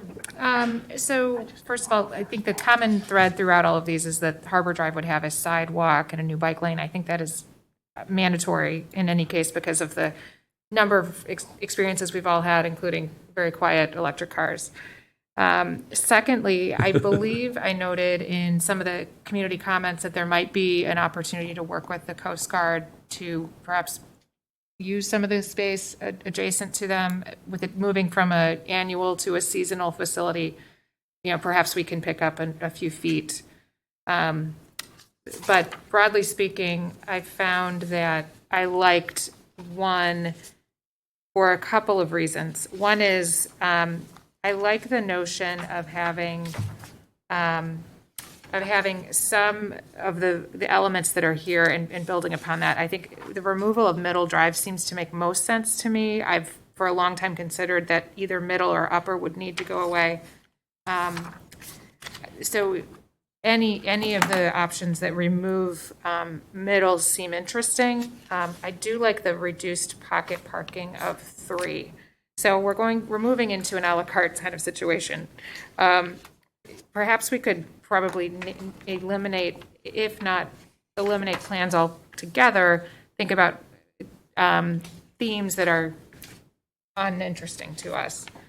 And then I just wanted to also note, there are some interesting things about having a drop-off option, which I don't prefer a 4 at all, but I think there are some interesting things about having a small circular option. And so would want to explore how we think through the ongoing circulation. Are you referring to by the harbor? Yeah, I think there is something interesting about a small Yeah. circle drive. I understand the concerns about relocating the entrance altogether, but there may be an in-between. Yeah, I wasn't sure if you were talking about by Sailing Beach or by harbor. so Yeah, that's why I no, asked by the question. harbor. Yeah. And then lastly, I really do like the idea of increasing ADA accessibility as we see in F. F was shown to the public before the board, so that bums me out a little, right? It bums me out that that was shown to the public before we knew about it. But I like the notion of having accessibility not only for those in wheelchairs, but also those with strollers. And as an alternative to removing the trees, I wonder whether we could simply add another curve to this sidewalk where we have a little bit more open space and not perhaps impact so many trees or the less interesting pathway around the maintenance shed. So those are my initial thoughts, and I'll yield the time. Yeah, and Andy, just to clarify with respect to Plan F, is that my understanding this is something that you had taken a look at several years ago when you were considering different access plans for Lake Avenue with the beach house. Is this essentially what that plan was at that point, or is it somewhat different? I know that at either the last meeting or the meeting before, I think perhaps it was Commissioner Goebel, I'm not sure, somebody had asked about trying to find better accessibility at this end. And I think to your point, there may be another way by this main drive over here as opposed to so close to lake. But my understanding is that this sort of came out of that concept of trying to improve accessibility and reference some of the work that had been done several years ago. Is that correct? Okay, all right. So we could explore, have we ever explored ADA accessibility by the main bike ramp down in this center? Is there something possible here? Sure. I don't know what the grades are. Yeah, we could absolutely show you something that looks like that. In fact, the ramp that's there currently is not so far off.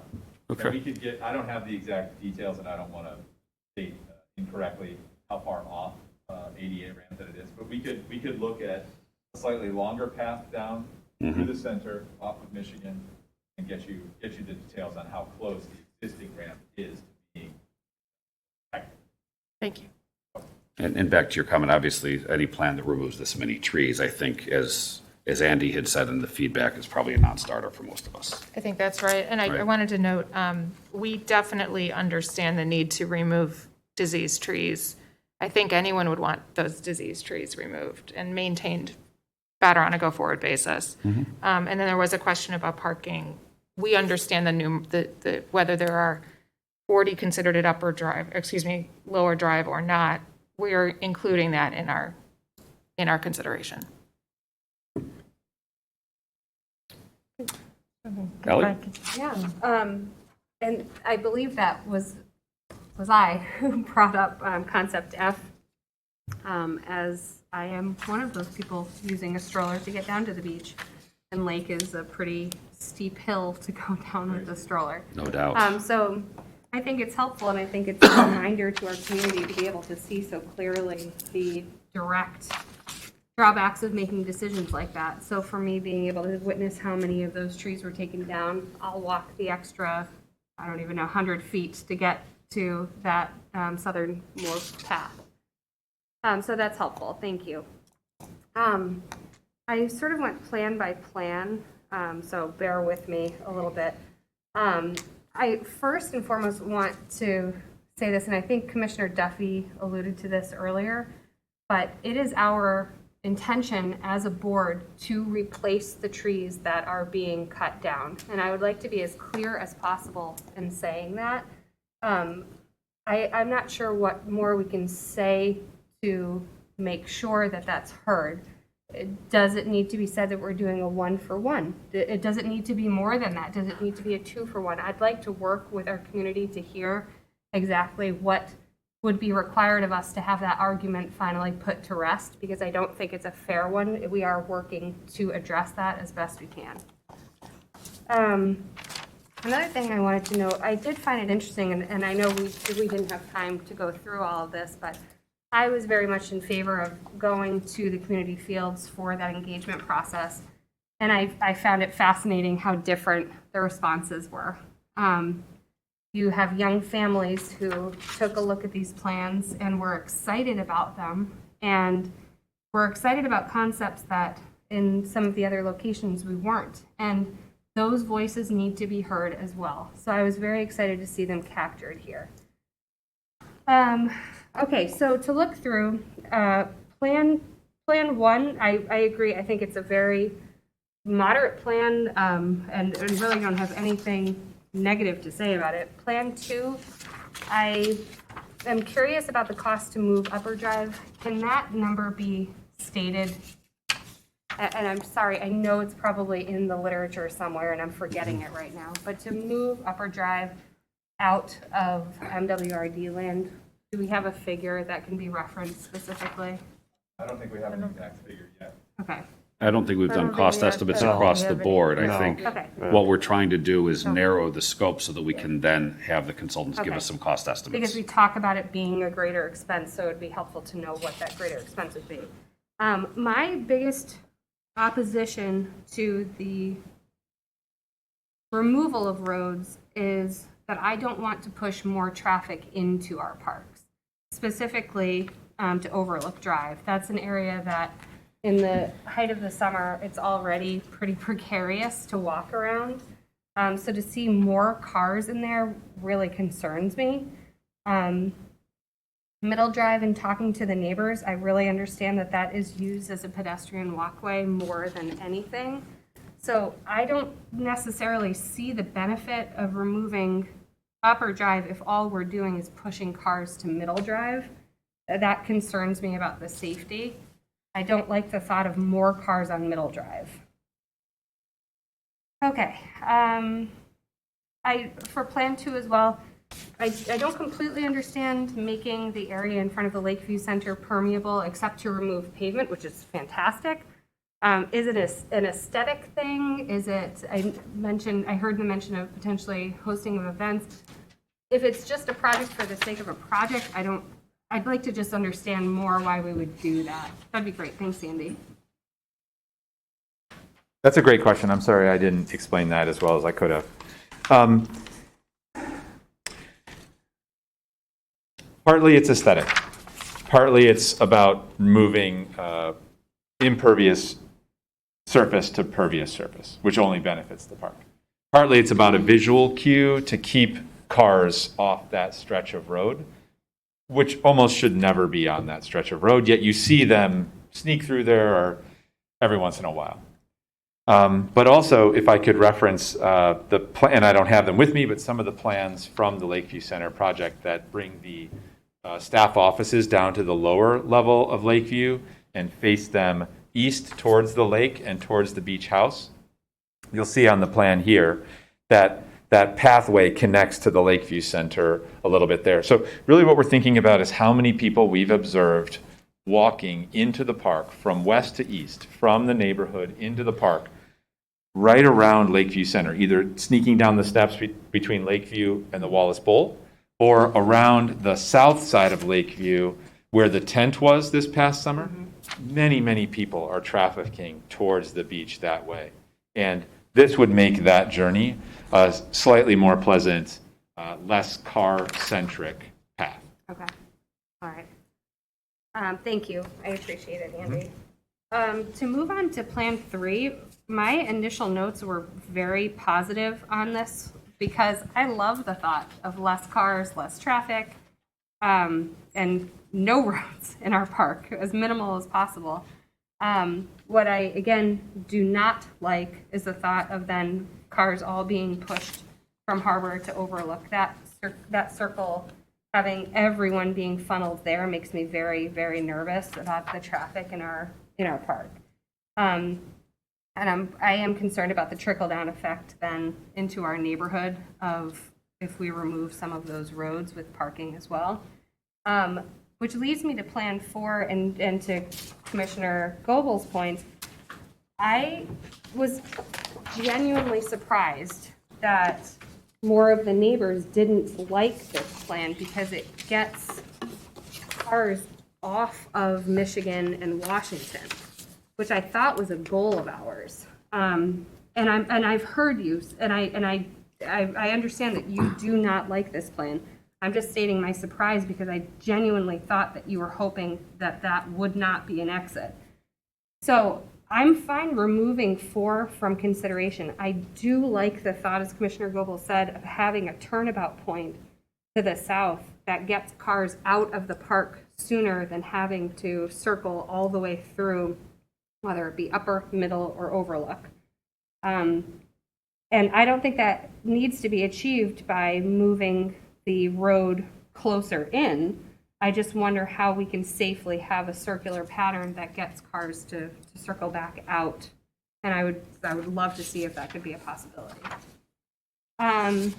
Okay, my comments are almost done, I promise. Plan 5, I noticed that we do not have the little turnabout for or trailer in front of that Y shape by the Coast Guard. Yeah, And I think that's a pretty important thing, so I don't know if that, we just would need to add that back in.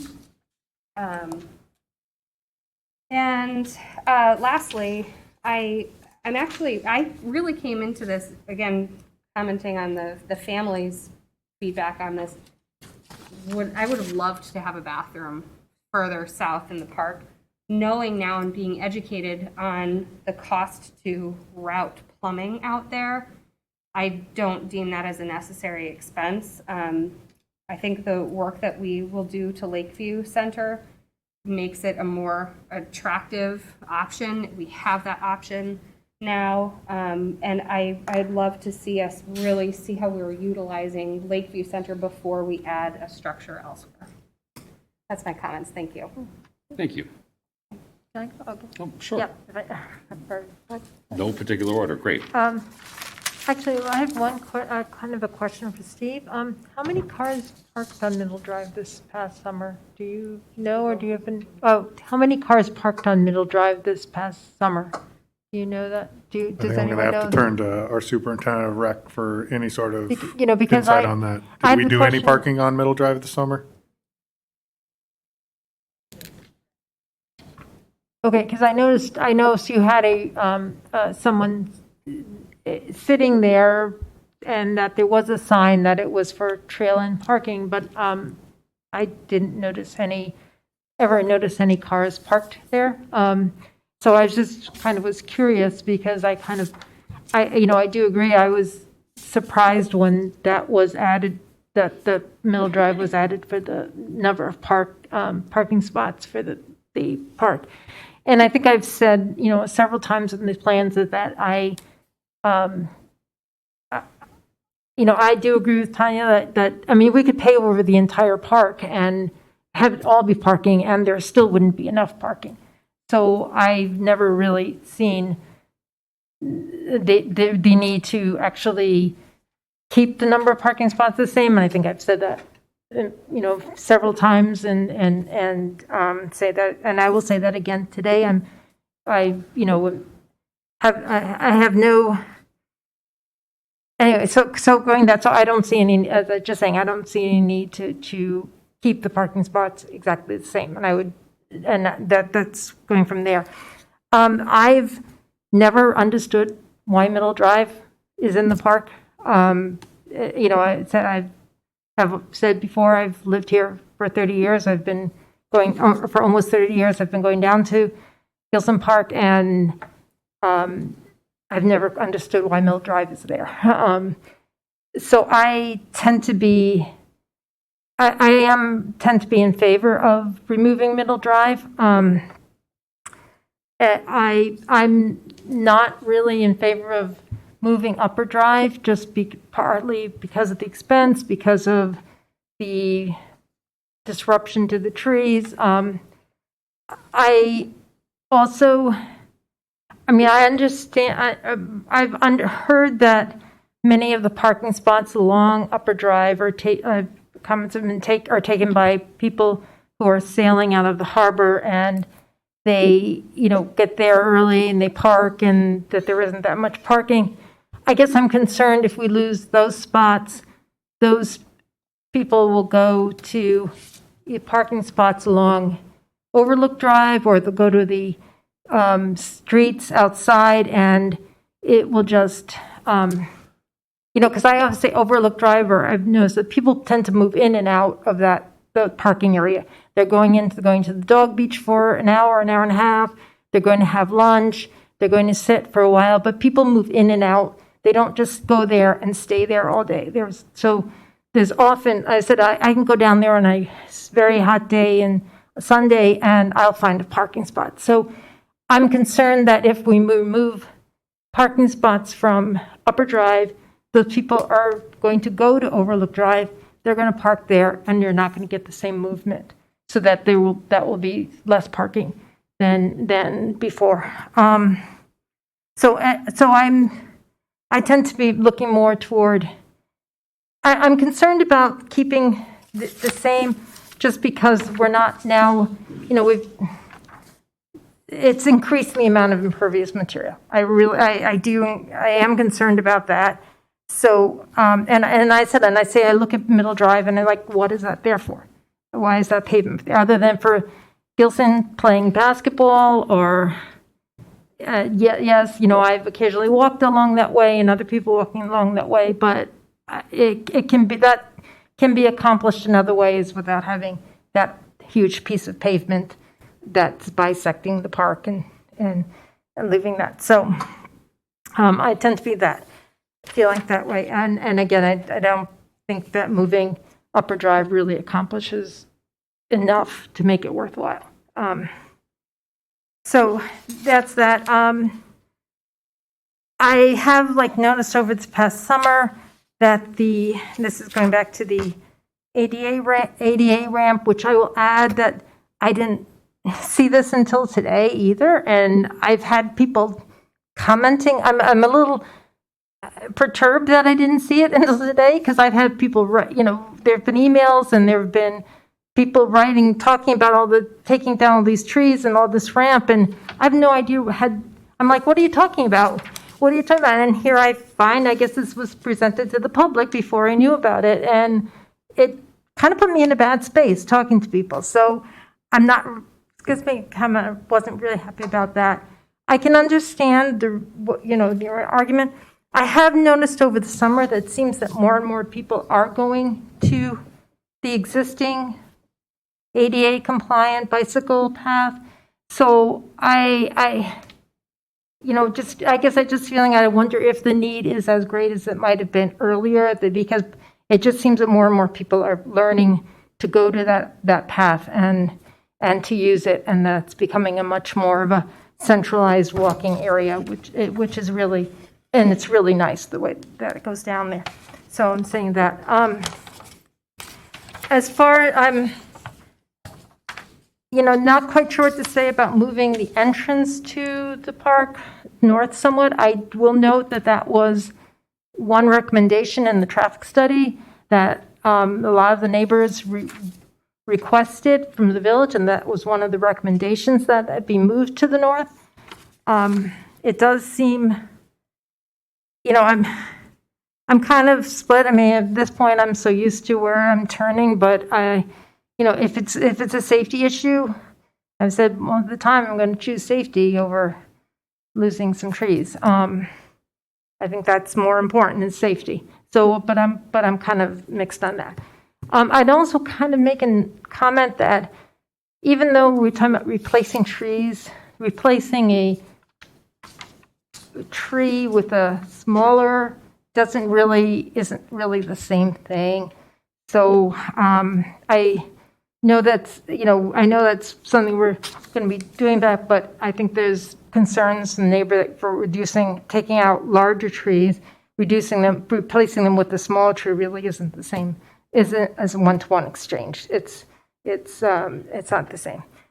So I think that is just generally sort of my comments. I will add more thing to Middle Drive. I think, if we're saying this, that the sewer is underneath Middle Drive, also taking that out will also just make it so much more easy to get to those sewers, and for continued maintenance, or possibly even being able to replace that with, or not needing them as much, because we're talking about impervious space right there.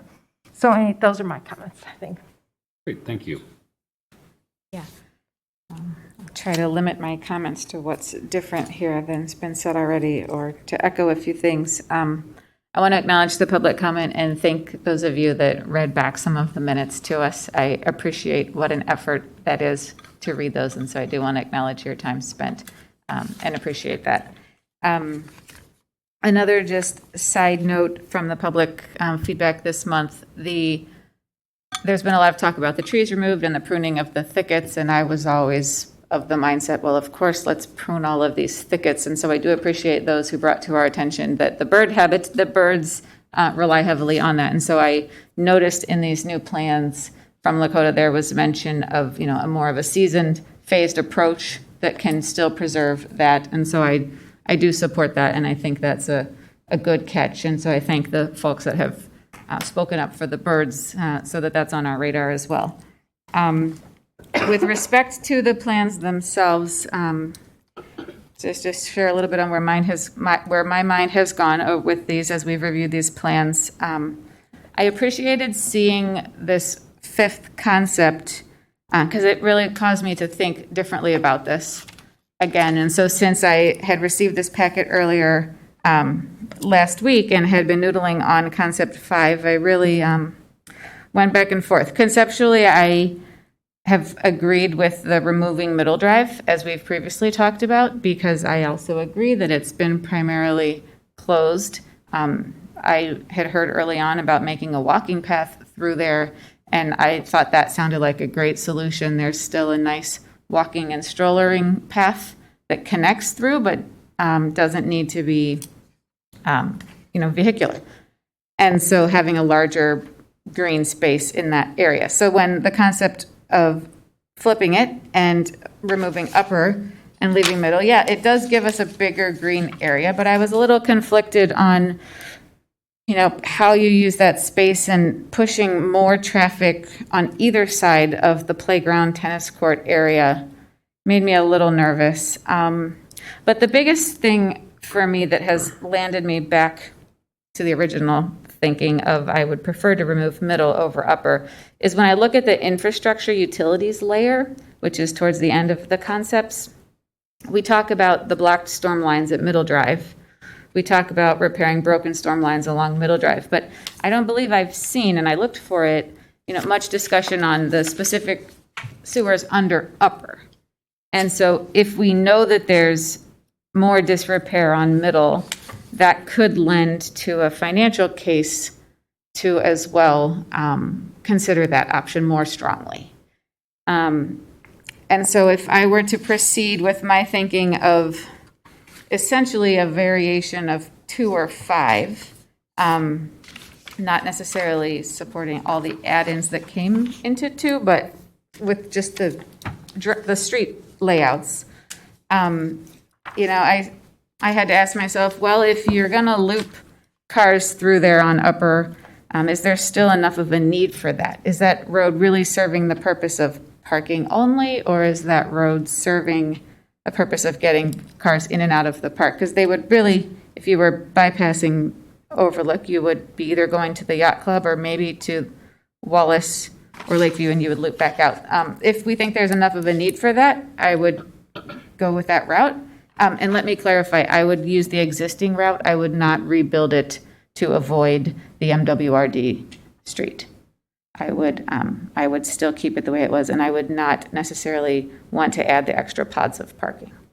And I do like Julia's idea about I forget who said it, about if we could add a little roundabout in front of the yacht club, that could be helpful in any of these ultimate concepts.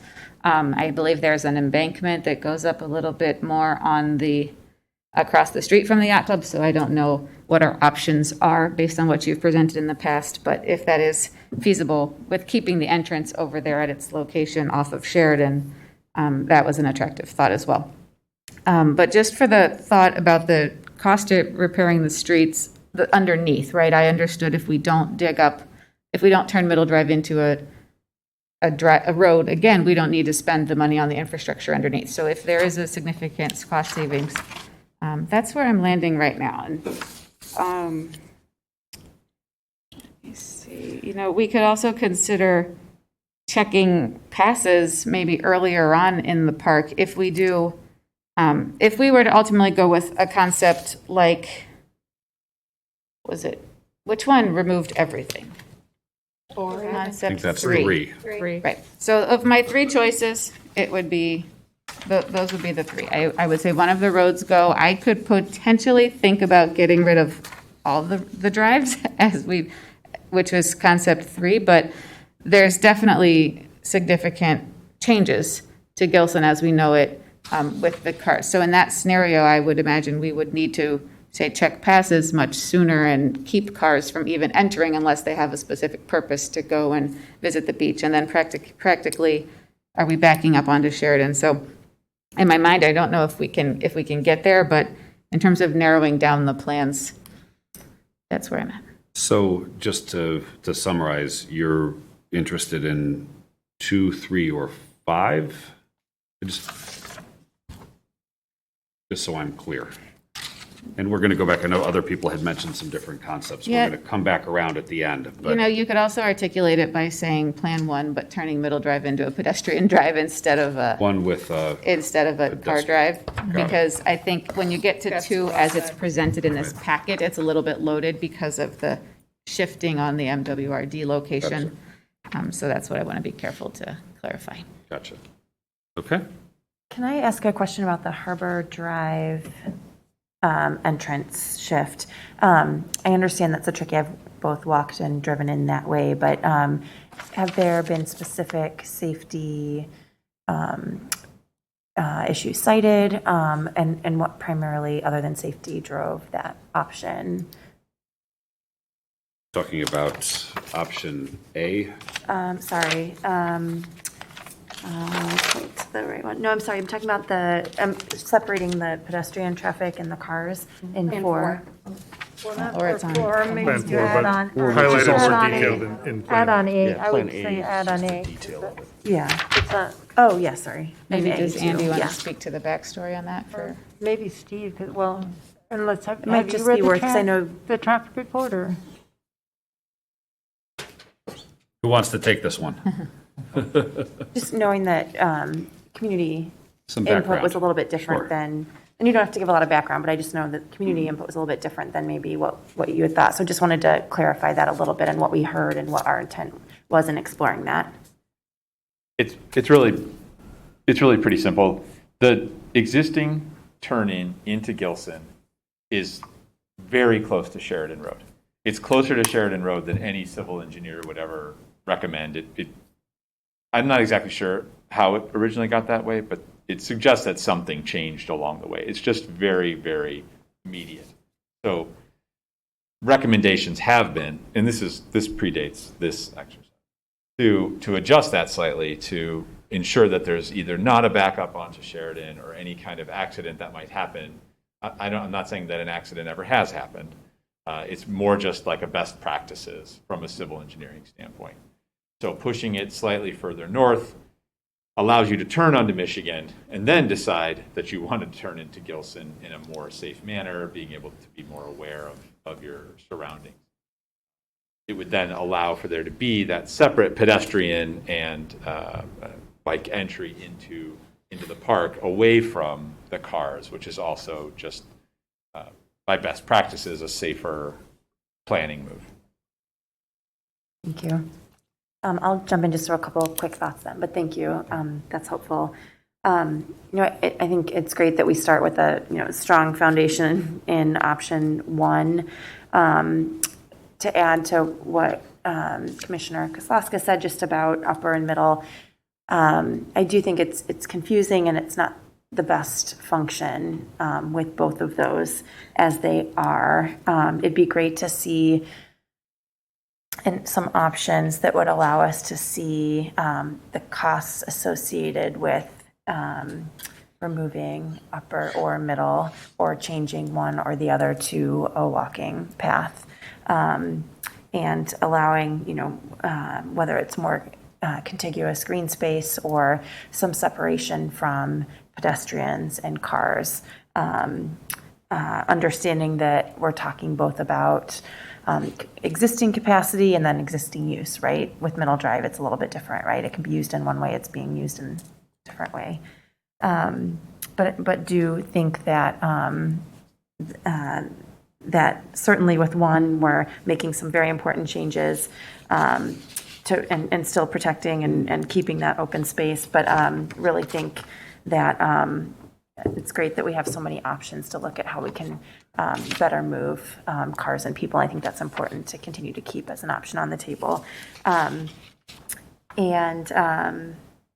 then I'll just mention, I do think a lot of families don't realize the bathrooms are close by in the Lakeview Center, as you mentioned, and with improvements and with better understanding, I think, of the public of some of the resources in that building, I think that'll be a great option and resource for young families just who are using that space just a little bit south, whether it's the playground or the open spaces or picnic tables.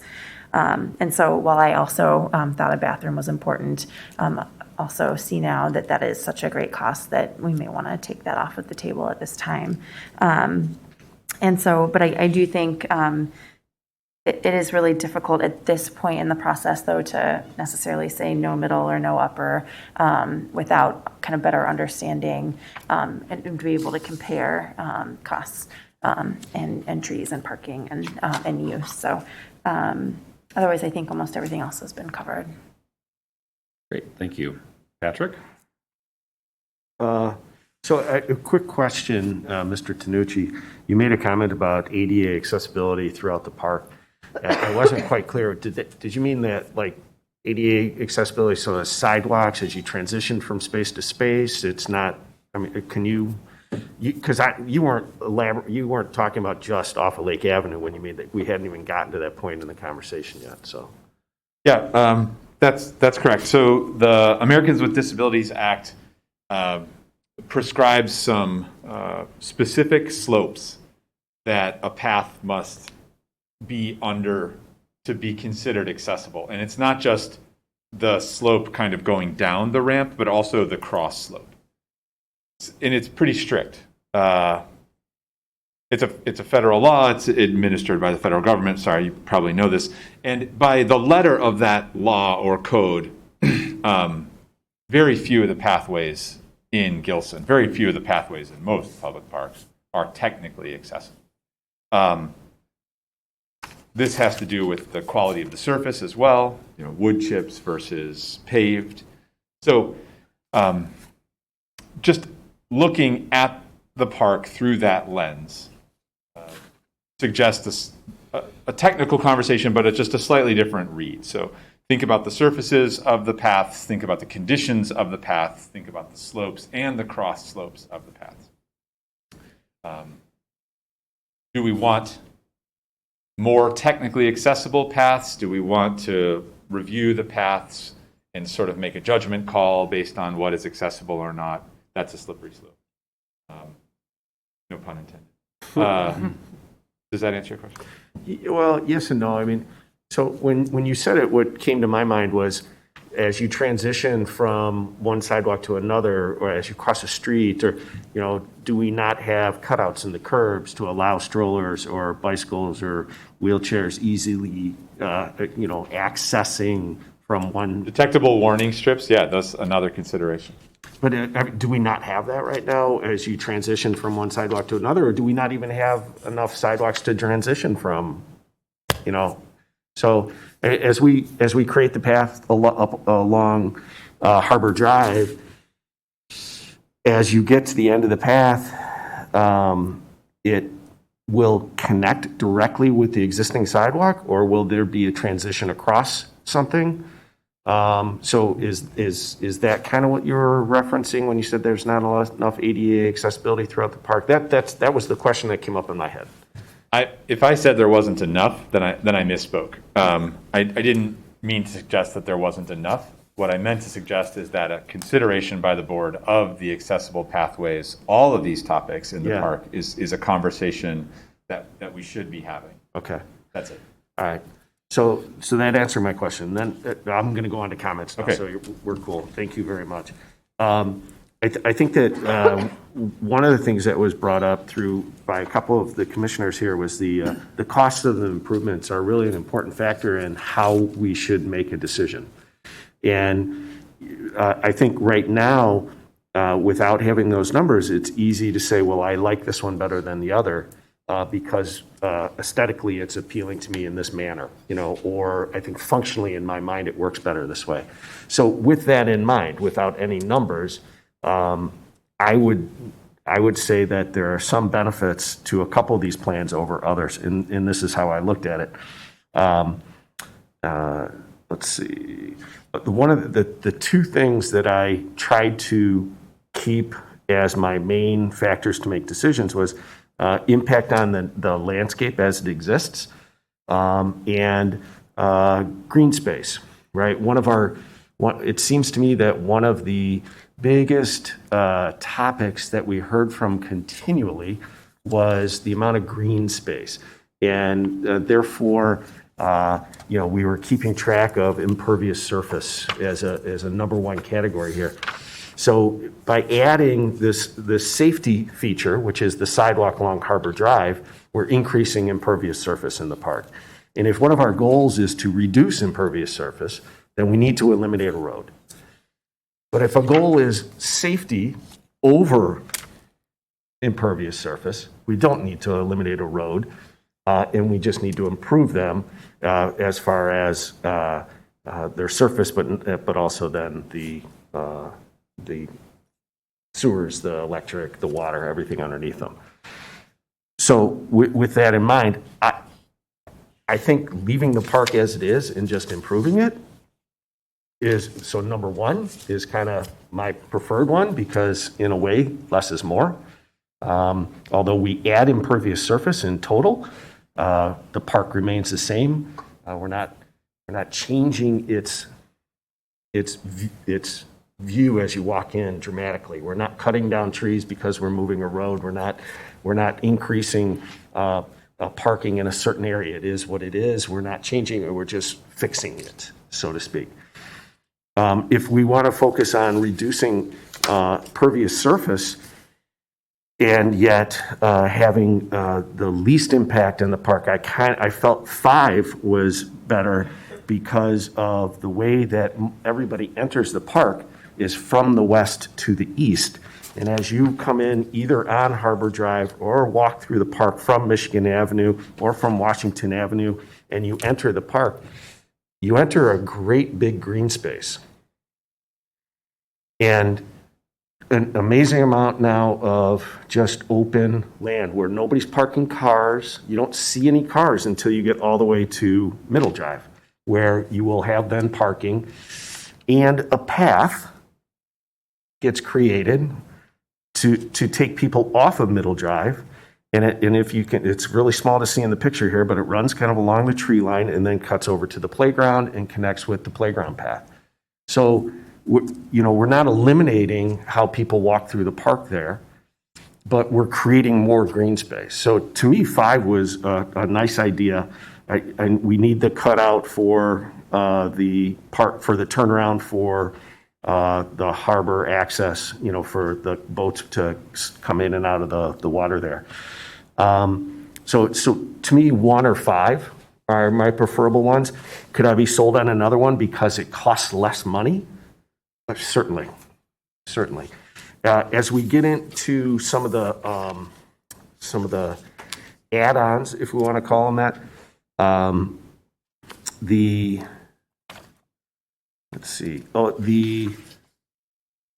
permeable surface behind the Lakeview Center, or the permeable surface behind the Lakeview Center.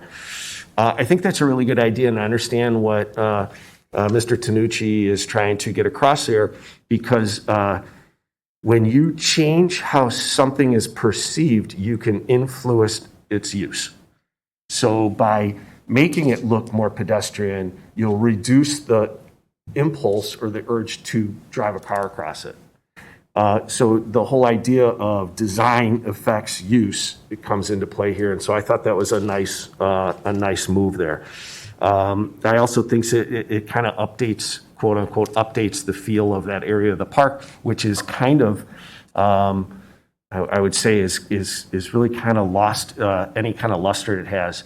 You know, especially this summer with that tent there. As you walk through there, it almost felt dead in there. And I don't know if that's the overgrowth of the trees, or there's a number of dead trees right in there, or was it the tent or what? But it just felt kind of blah through there. So I thought this would be a nice kind of an update feel for that section of the park. As far as a bathroom, we just learned from another bathroom in another park. They're expensive to put in, and especially because this is where over by the playground is a very low area of the park. We would need to put a pump in there to move the waste up towards Michigan Avenue, and that's just such an expensive proposition that I'm really not sure that we're prepared for that right now. The shelter, like a picnic shelter or another shelter, I think it's a nice idea where to put it. I'm not sure. Is that the right place? Should it go over by that path that comes down into the beach parking where there's a shelter on the other side of that parking already, and that's a heavily used area already? There's already grills over there. People are using it. Do we put a shelter there, to help keep people out of the sun, because there aren't really any trees in that area right now? And then as far as the turnaround or the changing the entrance, I agree that moving the harbor, the entrance over is a safer way to do it. You're separating pedestrian and bike traffic. You're also creating kind of a stacking area on Michigan Avenue if people panic because, oh my gosh, I need a pass to get in here or whatever it may be. There may be a hesitation.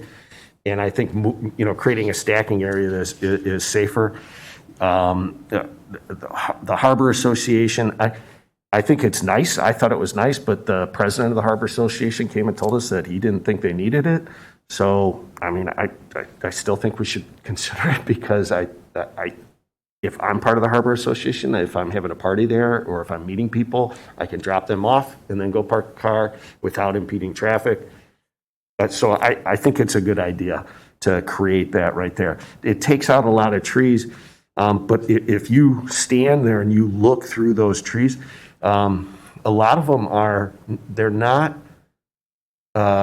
oaks, they're not maples, they're a cherry tree or an old crabapple tree, or they're trees that are reaching the mature stage of their lives, I think. And so to create an entranceway through there and then replant that area could make it actually look better than it does right now. As far as the boardwalks, I've got some experience with the park in some dunes, and again, this leads to kind of directing people on how they use a park. If we have these boardwalks out into the dune area, I think it could help the stabilization of those dunes right now. Prior to a couple of our meetings that we had over at the Lakeview Center, it was a windy day and it was wavy, and so I went down to take pictures. And boy, it's probably been 2 years since I walked through the dune section of the park. It is all trod down. It is amazing how beat up that area is right now. That used to be a very grassy and kind of nice dunescape, and there are so many paths that have been cut through there now. I think that we're losing some of the beauty of that area, and by maybe trying to influence how people access it via these boardwalks may help let it restore itself. So I think those are nice ideas. I'm not in favor right now of the ADA ramp off Lake Avenue. I just think that's such a challenging area. That is such a steep slope right there, that if there is a way that the newest entrance that is a few hundred feet, whatever it is, to the south, if that can be reanalyzed. You guys already talked about taking a second look at that, so I appreciate that. Then the last thing I think I have is something that Commissioner Kozlowskis brought up. Oh no, I've got two things, and that's about the thickets. We had a conversation with somebody who is very influential with us as she has helped create the bird sanctuary that's in the park right now. And she had pointed out to me sometime in the past that, you got to keep in mind that animals feed differently, and birds in particular feed at different levels. There are birds that feed off the ground. There are birds that feed at 1 foot, 5 feet, 10 feet, up in the canopy, in the air. So different birds feed at different levels. And so having trees in the park is important for some of the birds, but having these thickets in the park is important for other birds. And then you also consider other animals that may live on the ground or in the ground in those thickets. And if we were to remove those, that would be, I think, impactful on the animals, the fauna of the park. So I think it's important to kind of get some input from somebody that's a little more familiar with that before we really attack those and try and beautify the park. And the last thing, the comment I have is about the Memorial Tree Program. I think it's an important program, and I know that it's been on pause and that it will get going again once we have this master landscape plan. But I think we need to come up with a more creative way to memorialize donors. I think people, I'm going to buy a tree and in honor of a family member or a friend or whatever, and I don't think that it ever crosses anybody's mind that a tree is going to die. And then that puts the park district in a tough spot. What are we to do? Are we supposed to replant a tree? Or how are we supposed to handle this? So I know I've had this conversation with Steve via email about maybe there's a better way to do it where, we take part of the Lakeview Center and put, as an example, a TV screen with people's names scrolling through it that they've donated money for these trees. And then another part of the Lakeview Center, you can talk about show the landscape plan. These are where some memorial trees have been planted. This is what they are. And so you can kind of accomplish a couple of things. You get people in touch with some nature and learn about trees, and yet we're still memorializing the donors as in perpetuity. There we go. Because, like I said, with a tree, it's going to die. And then what do? Do we get rid of their plaque and somebody else plants it? No, let's keep acknowledging these people for as long as we can. So with some sort of a concept like that, because if we mark the tree, that marker can go away, it seems like. So I think those are most of my comments, I would say. But going back to 1, 5, I can be sold on one of the others, but it's really going to be more. How much does it cost? Sure, Yeah. Makes sense. All right, I think I'll start with some comments about the add-ons and then come back to the circulation plans. I think sort of going in order, the new entrance, I do think from a safety standpoint, it makes sense to try to move this into Michigan Avenue. And I know that we had talked previously about how we could layer that on any of the plans. Going back, I remember Matt's comment as well from the harbor and from Sheridan Shore that I'm not sure they saw where the value was. I think we've had so many comments about trees recently that it looks like we do have to remove an awful lot of trees to implement that plan as presented. I guess my question would be, is there a way that we can move the entrance further down Michigan Avenue and have as the least impact on trees as possible? Again, going back to Patrick's comment, some of those trees, all trees are not created equally, and all of those dots sort of show up the same way, but is there a way that we can design a path that removes 2 15-foot trees but doesn't touch the larger mature trees and perhaps eliminates that turnabout? But I'd like to see some sort of possibility about a way that we could move the entrance further down for safety purposes, but not have the impact on the natural landscape as much. With respect to the new restroom opportunity, I think we've heard pretty clearly from folks here that it's probably going to be too expensive for the marginal benefit, and I would concur with that. In terms of a shelter opportunity, this is one of the things that I've certainly been interested in from the beginning. I'm not sure if that's the best location for a shelter, but when we heard the Lakefront Center summary about a month and a half ago, we heard that the current shelter gets booked up and only residents can reserve it in advance. And for prime times, it gets booked up at the beginning of the season for the entire year. So again, going back to, I think, Ally's comment about how we received some different input from folks when we went to the community playfields and sort of sought out a different demographic. My guess is there would be a lot of people in town who would like to be able to have picnics. But I know that for my family, 10 years ago, we tried once in June to find a date in August, and we were told, well, you can't get it. And so we just stopped trying. But I think that there probably are some places in the park where we could add another picnic shelter that would be valuable to the community in a way that's not impactful. Whether it's this location or over on the backside of the Wallace Bowl or whatever the case may be, I think it's worth looking at and then getting some community feedback on that. I don't have a strong feeling about the Sailing Beach Shack. Again, I don't think it's anything that we would contemplate short term until we understand the water plant infrastructure, because we don't want to build something and then have to rebuild it. Picking up on Patrick's comments, I really do like the idea of these boardwalks, and I'd like to understand them a little bit more. My casual observation is that these dunes have been trampled, and certainly not this past summer, but the summer before, when we were one of the few beaches open, there were people kind of hanging out all sorts of places in the dune grasses, and my sense is there has been a tremendous amount of damage over the last couple of years. And if we can kind of redirect that and refocus that and restore those dunes, I see that as a real positive benefit.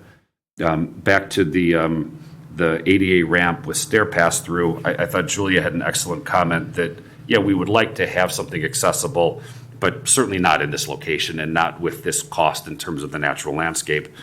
If we could take a look at the existing bike path down and see how far off we are, and if there's some minor modifications we could do, I think that would be an excellent idea. So I think those are the add-ons. Going back to the plans themselves, I think I've been, and I thought, Patrick, you made a really interesting comment. Are we prioritizing natural space or safety, and how do we look at those?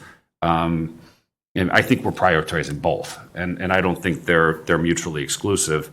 I think I've said a number of different times that I don't think I'll be able to support any plan that increases pavement, and because we do need to add some sidewalks for safety, I do come to the conclusion that some road needs to go, and I think we've heard some really good comments from a number of the different commissioners about, well, what are the relative costs of these changes? And I think we probably need some more information before we can kind of take that next step.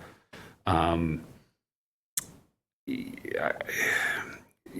of the things that I think I really struggle with, I've heard a couple of folks say that they would, if we keep Upper Drive, that they're not interested in relocating Upper Drive. I kind of come at it 180 degrees the opposite, in that, and again, I think this comes back to cost. I think there's an assumption that relocating Upper Drive is going to be very expensive. I don't know that to be the case. I think that's something that we want to understand a little bit more.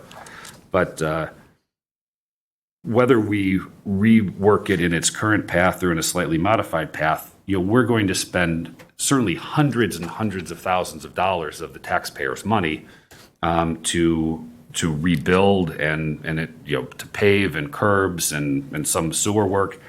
And it's really inconceivable to me that we would invest the public's money in an asset that we effectively don't own. We certainly don't control if it's on the water reclamation district property. And a little bit later tonight, we're going to talk about the master plan for West Park. And the analogy I would make is us considering building paddle courts under the ComEd power lines, where we invest our money on their property, and then they dictate how we could use that. I really see this as the same thing. I understand that somebody a long time ago kind of put the road in the wrong place from my perspective, and I think that we shouldn't perpetuate that mistake, and we shouldn't spend the taxpayers' money on on an asset that we effectively don't own in the sense that we don't control it. So I think it would be very, and again, going back to comments that we've heard from a number of commissioners, the devil's in the details, so to speak. If the cost of repaving the road and doing the sewers kind of in the current location is $500,000 and relocating it off water reclamation district property is another $100,000, again, it seems to me that that's money very well spent. If, on the other hand, the cost to repave the road is $100,000 and relocating is $500,000, well, then I've got to kind of perhaps rethink some of the comments that I just made. Although I am concerned about us spending money on something that we don't control, just philosophically in general. So I think those are my quick comments in terms of whether I'd like to see middle drive go away or upper drive go away, or both. I think I could be persuaded.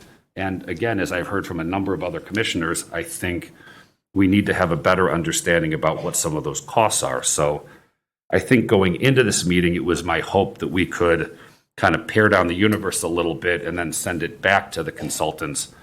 My sense is, and I'd like to hear from the other commissioners, that we're just not quite ready to do that yet, that we need some more data from you.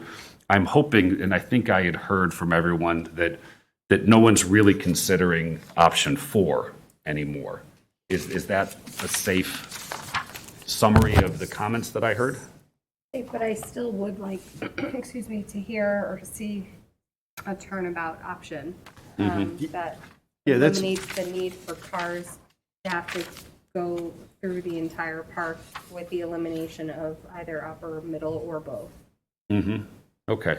So it sounds to me like for our next step, we'd like to have some understanding about what the cost of rebuilding Middle Drive and the sewer work associated with that, rebuilding Upper Drive and the sewer work associated with that, and then the cost of relocating Upper Drive off of water reclamation district property. And then we'd like to see some information about a turnabout as well. I'd also like to comment that given the neighborhood and park use of Middle Drive being a pedestrian road, if Plan 5 is one that we proceed with, I think we do need to factor in a sidewalk as we did along Harbor. Because Absolutely. I think like that's an that. excellent point. I like that idea. Yep. And actually, that maybe just raises another question, like on Middle Drive. It seems to me that if we're keeping Middle Drive, it's almost like basically we need to dig it up, fix the sewers, and then repave it. And is that correct, or We're getting some nods from the civil engineer in the house. Yeah, okay, so that's one of my concerns and one of the reasons I feel like it should be removed, because otherwise it's just, as I said, it's. But we're we doing the removed same it, thing we to can remove it, we fix upper. the sewers, but otherwise we've got to we've got to remove it, fix the sewers, and repave it, and I feel like that's a lot of additional costs that may not. So let's be get the necessary. analysis for both. Yeah, no, I Right, know, and absolutely. yes, and I guess Yeah. that's. And if I can just note, I appreciate the thought about, I had the same exact thought, if we're going to keep it there, we should put a pedestrian road next to it. But Absolutely. if these renderings are as accurate as I believe they are after as many years as we've spent creating them, the trees are really close to the road there. And so I did notice that it was already a little narrower in this rendering, and then trying to add the sidewalk will take out a lot of trees potentially. And the other thing I just want to note on this plan, as much as at first I thought I was going to like this concept, the path that takes you through there, as we referenced, towards the playground, just to the right of Circle C, I have concerns about all the kids that are going to have to cross that, and that's now perhaps the fast way out of the park, right? If you're coming through and you don't want to go to Overlook, you might be in a little more of a hurry to get out of the park. And so that Middle Drive, we would have to have a very, very well-designed, crossing there, which isn't impossible. There's plenty of ways you could do that, but that seems like a unfortunate place to be crossing kids. Well, picking up on. Did you have a comment to add, or? I think you were talking about option 5, where Middle Drive was for me, right? Yeah. On option 5, the pedestrian path crosses Middle Drive, where there would be cars parked on both sides and the cars would be passing through, where the kids would be on their way to the playground, right? So picking up on that, though, just to clarify, are all of the roads throughout the park 20 feet wide? Is that correct, across the board? Right, so for example, and I think there's been some talk about the parking counts on Middle Drive, another alternative, because I share your concern about how many trees we might have to eliminate, or we're putting in a sidewalk where you have to cross what might be a dangerous intersection. We could potentially not think about parking on Middle Drive, and we could think about some sort of a structure, not necessarily a car and a bike lane, but a car and a raised sidewalk in that 20-foot space. I think we just want to be creative with some of those different things and maybe consider a couple different options there. If I could also make another point, as the park is currently used, when you enter the park in your vehicle, you reach that Y point, and you have a choice. If you're a resident and you have a resident sticker or a parking pass, you can go off to the right. But if you're not, you have to go off to the left. If you eliminate going off to the left because now no non-residents can't enter the park, you've just eliminated a lot of traffic coming through the park. I agree. And that and I agree with that. How do we get them out though? So that's They can't come in because you're at the entrance now. That's where you're checking whether people can come into the park or not. You're checking people on Michigan Avenue as opposed to further into the park. Yeah, as opposed to being in the park. So then they turn left onto Michigan Avenue. So they continue down Michigan Avenue because that's where they're going to be looking for parking anyway. Okay. And that's where they would do if they came into the park as it currently lays out and they go to the left and then they can't find parking along Upper Drive. What they do is they come out at Washington and they try and find parking on Michigan Avenue. They go out onto Sheridan Road. They circle back to Michigan Avenue, check that first leg of Michigan Avenue because they passed it, and then they head back out into the rest of the neighborhood looking for other parking if they can't find it. So if you stop them from coming into the park at the entrance and just send them down Michigan Avenue, they'll eventually learn that they can't find parking, that you can't park in the park unless you're a resident. And if you get there at a certain point in the day, why go down Michigan Avenue to even look for parking? Start someplace else because it's just not going to be there. So that's what if you eliminate access for non-residents into the park, you've just eliminated a lot of traffic in the park. Can we update that to say non-pass holders rather than non-residents? Very true. Non-pass holders because non-residents can buy passes to park in the park, yes. I apologize. That might be a good way to characterize it, right? Because we do have non-resident parking. We could certainly sell a pass to a non-resident member. Yes, Right. and we already do. But again, picking up on what Patrick had said for the people, for the non-pass holders, when they get to 7th Street and they see there's so much street parking there, they might not choose to go further east because in all likelihood, those spots have been taken up by people earlier and we might reduce overall traffic in the neighborhood by changing people's patterns and behaviors, which I think would be a tremendous benefit to the community over time if that happens. So again, to summarize, I want to make sure that we're giving the consultants good direction. It sounds like we need some cost information on some of these options so we can then come back as a group and discuss further. Is that a good summary of where we are? And we can remove the bathroom. And it sounds like we can remove the bathroom, and I think we're not looking at circulation pattern 4 seriously at this point, and then derivations on some of the others. And we looked at the Sorry? the ADA ramp. Are we taking that out? I think as we've well? taken that out, although we're okay. asking the consultants to look a little bit at the grading of the current entrance and how we could potentially tweak that to make that more welcoming. Yes. I'd also like to clarify that we are not in any way widening our roads. Right. So I think that's a narrative that's currently being expressed. There is no widening of our roads. It's the use of the current 20-foot across space with the addition of a bike lane. There's no widening of roads. I think the only place, and I agree with that, and that's a great way to characterize it, the only place where there's a slight derivation is along the Coast Guard. We're adding a raised sidewalk for safety. Sidewalk. But And that that's is where, not the addition of a correct, roadway. absolutely. That is adding to the safety of our park. Agreed. I think that's a great clarification for everyone to hear. Yes. Good. All right. Anything else on the Gillson Park master plan at this point? And you guys have good direction from us for next month? Great. Thank you very much. Thank you very much. Thank you. Thank you. Where do we stand on the picnic shelter as a board? I'm sorry? Where do we stand as a board on the picnic shelter? Because a few people touched on that. I'm just thinking towards giving direction, and as we go towards surveying, I also agree that I wouldn't mind adding one if we find a place that would work. So I almost wonder if we would want to direct for the future survey and feedback that it would be picnic shelter A, B, or both, rather than picnic shelter yes or no. I want to ask the rest of the board In how terms we of some feel. potential locations, so first of all, the concept of a picnic shelter and then potential locations. Correct. Okay, I great. think I heard most people favorable towards the concept, so I wanted to pressure test that one more time. And then if so, we can maybe add one more step of progress here in that Thank you. category. Great. I'm in favor Good of idea. it north of Walls Bowl, in that picnic area that's north of the Walls Bowl by the beach. That's where I'm in favor of it, and I think I've expressed that in the past.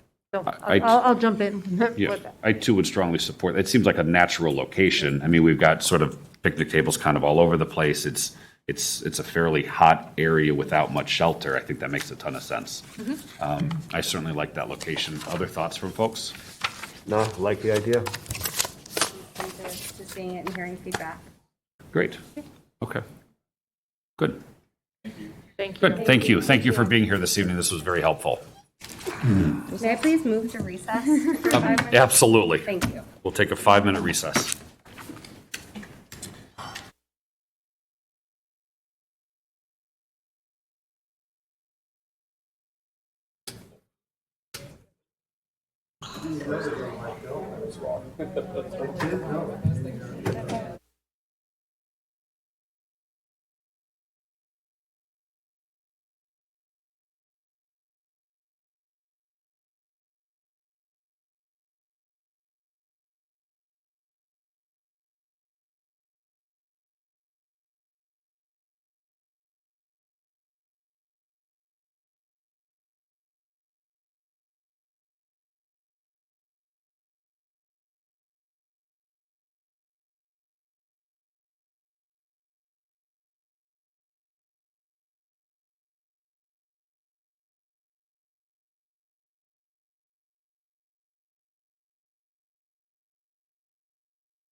Calling the meeting back to order.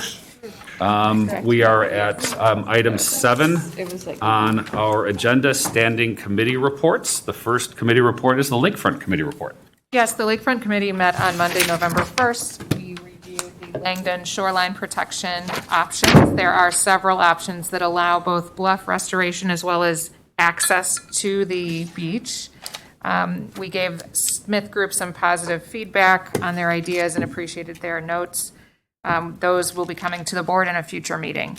We also reviewed the proposed lakefront budget and found it to be positive as well, and we recommended advancing it.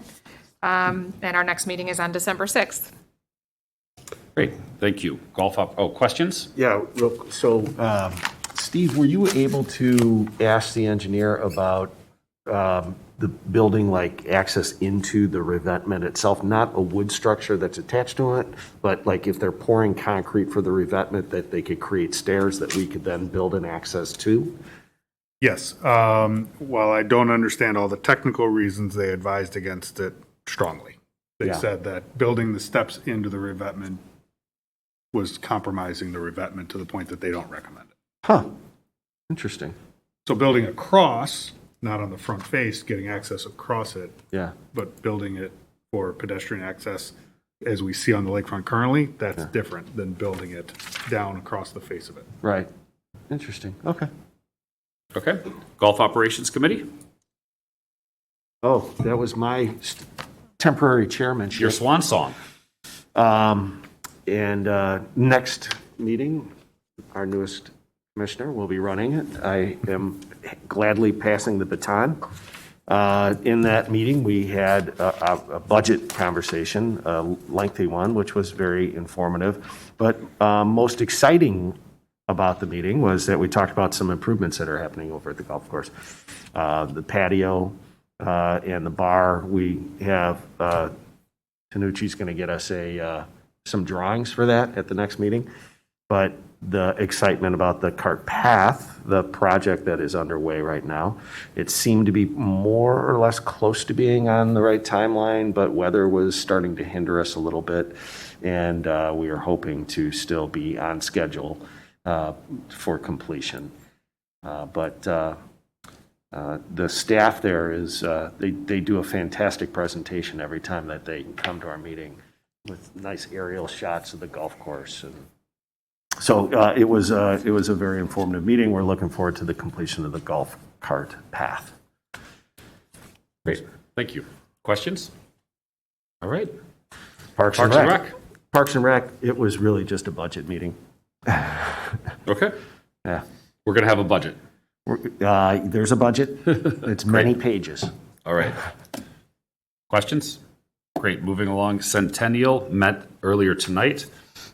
We talked about the West Park Master Plan, which we're going to come back to and have a brief board discussion here in a couple minutes. But one specific item was a photometric study, because we are considering pickleball courts and we're considering lighting at those pickleball courts. And we wanted to know whether we would require zoning relief from the village for the lighting that's emitted by the lights. And the photometric study came back that at the property line, there would be 0.1 foot candles of light. The zoning standard for variation is anything above 0.5, a half a foot candle. And so we are 20% of the allowable. So that's certainly good news. We will still have to go through an entitlement process with the village, because the lighting posts are high and there may be some other things. So we will be bringing the plan back to the board for full approval, because that then affects the zoning review. If we approve a plan, certain zoning standards are assumed to have been met.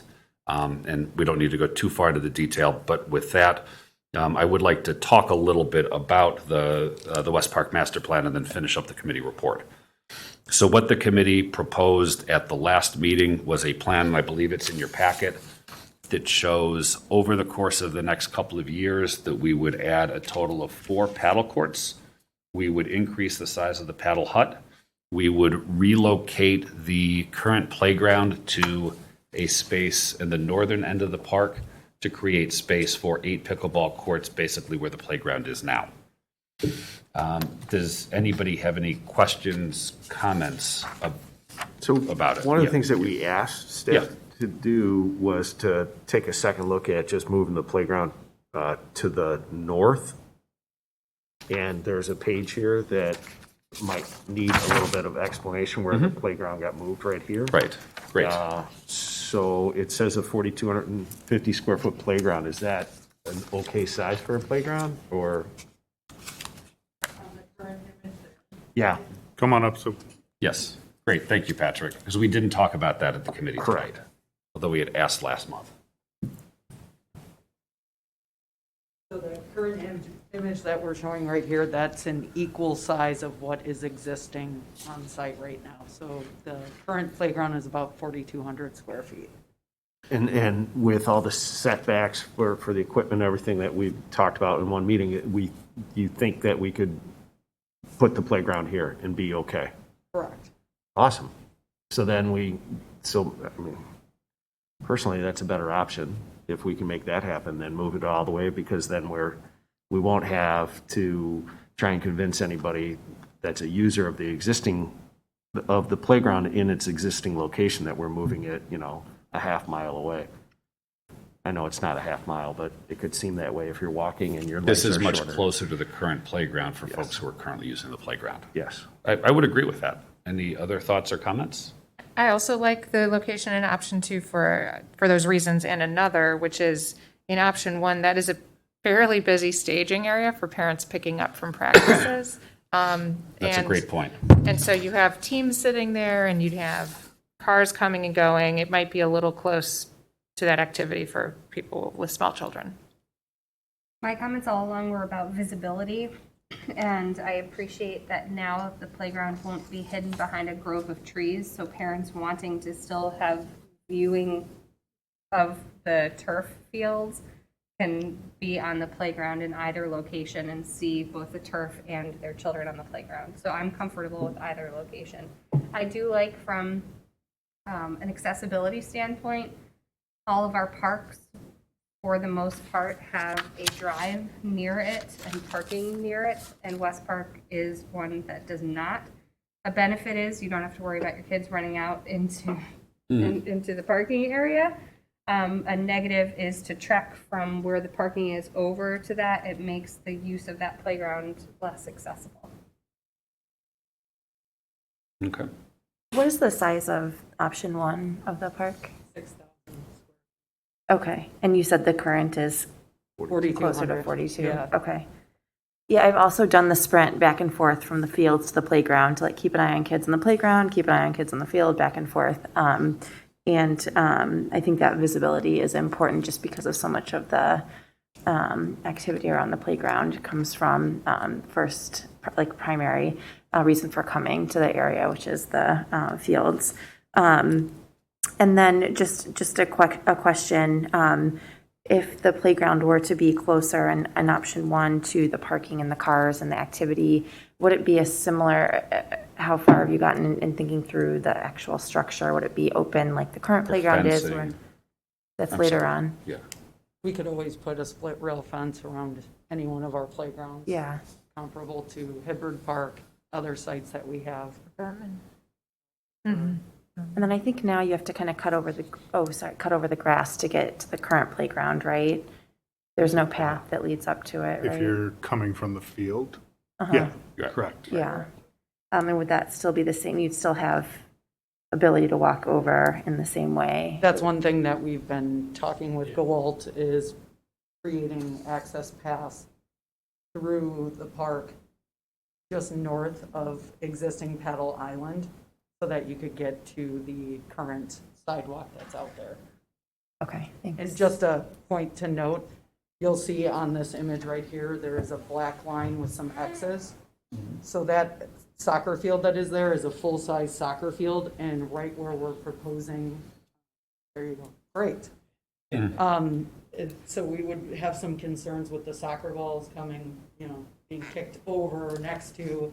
So we would propose some sort of fencing or netting along that soccer field to prevent the balls from getting to the playground. Yeah. Makes sense. Which again, that sort of leads me back to the northwest location for it. Accessibility to the parking, visibility from the turf fields, not having to worry about getting soccer balls kicked. And I actually view it being a staging area for parents as a positive in that location, in that there will probably be a couple of benches. It's a more natural place when picking your kids up, and especially that parking lot gets crazy with wings practices in particular, to be able to hop out with your little kids while the big ones are finishing up. I could also make a case for when the dog park is across the street, you could have, there's a street in between, but you could conceivably have some kids at the playground and the dog park and have line of sight. And the other thought that I had, I liked option 2 conceptually, that it was tucked away there, keeping it closer to the neighbors in that area. However, if we are going to proceed with all of the pickleball and paddle on the picture there, it's also fairly close from a noise perspective. I don't know if Jason had brought that up at all in any of his conversations in your committee, but there could be scenarios where there's pickleball players concentrating and the kids are too loud in their opinion or something. Or vice versa. Or vice versa. Yeah. Cecilia, oh, sorry, Julia. Kids concentrating. Again, I don't know, I feel like I shouldn't necessarily be commenting because my kids are now grown. I suppose, I don't know if it comes down to it. I don't know, I saw benefits in both. Maybe I'm leaning a little bit more now toward option 1 up in the northwest corner, because I think some of the points that Allison made is that, you park, it's right there, you don't have to lug everyone over to the playground, and you can see the baseball field, and that's, I think, really important, that you can see, if you have a kid playing and you have younger kids, that you can watch the young kids, but also watch the balls, and that was a big issue, very important to me when my kids were small. So I guess since I'm perhaps leaning more toward option 1. There's certainly room to survey the community, right? You could put a scan code at the playground itself. I don't know if there's time before the spring, but for those that are using the park, for folks that are there for sports events, and then perhaps a direct target to the neighbors in that community, those seem to be the key stakeholders. I don't know that someone would drive from central Wilmette over to this place just for the playground unless we get a really, really awesome one. So I think this is, Zip lines well, draw people. I would support that. Someone wrote in a letter, I want to be the envy of the North Shore, right? But if the users are primarily those that are there, I think you could get some feedback on the 2 options. But I could see a case for both, but I do appreciate the way that you're leaning, if I had to guess. I like the notion of being close to parking the more we talk it out. I wonder, and it looks visually a little too small, but could something fit here? It looks like it would just barely fit as a 4,200 square foot. Where we're proposing the west court. So perhaps you swap West of the west court. You swap these 2. It would give you closeness to parking. But I think you get, Instead of building 2 paddle courts, bracketing it, building 2 paddle courts to the east. Right. but you get too close to the lot line with that second court, and you've got the lights. It and- looks yeah. visibly, it looks visually a little too tight, just eyeballing it, but I'm hearing lights are pretty higher up compelling on the reasons to Actually, be close to paddle parking has more light from. than pickle. That's actually, pedal lights will be shorter than. I'm sorry, Julia. Oh. Yeah. There's also sewers and drainage in that area also that might get Yeah. impacted by And It's excavating. possible, but it's. Well, that's the water line, isn't it? And again, So we'd be building a playground on a water line. I think my Asked initial and answered. reaction, I think my initial reaction, like Patrick's, was Yeah, that no. it's nice to have something close to the existing playground. That being said, it does seem like we're cramming an awful lot of stuff into a very small space. And it sounds like there are some real advantages to moving the playground further up, a little bit more space, a little bit more breathing room. So I'd certainly be comfortable with the location to the north if other folks are. Okay. Good. We'll have something to formally approve at the next meeting. By then, I think we will have had a capital conversation, and then we can talk about entitlement processes and so on. But I think the committee's recommendation, again, was that if you're looking at the diagram, the 2 paddle courts to the north and the pickleball courts and the playground would be done in the coming year, and then the 2 paddle courts to the south and the expansion of the hut would be the following year, and I forgot the decking that connects, as we refer to as Paddle Island, would be in the first year as well. So that's something that we'll talk about at the capital committee meeting. And I just want to compliment Christy and Tom. I think this process has been such a pleasant one to work through. I agree. Feedback was immediate, so thank you so much. It was enjoyable to work through this process.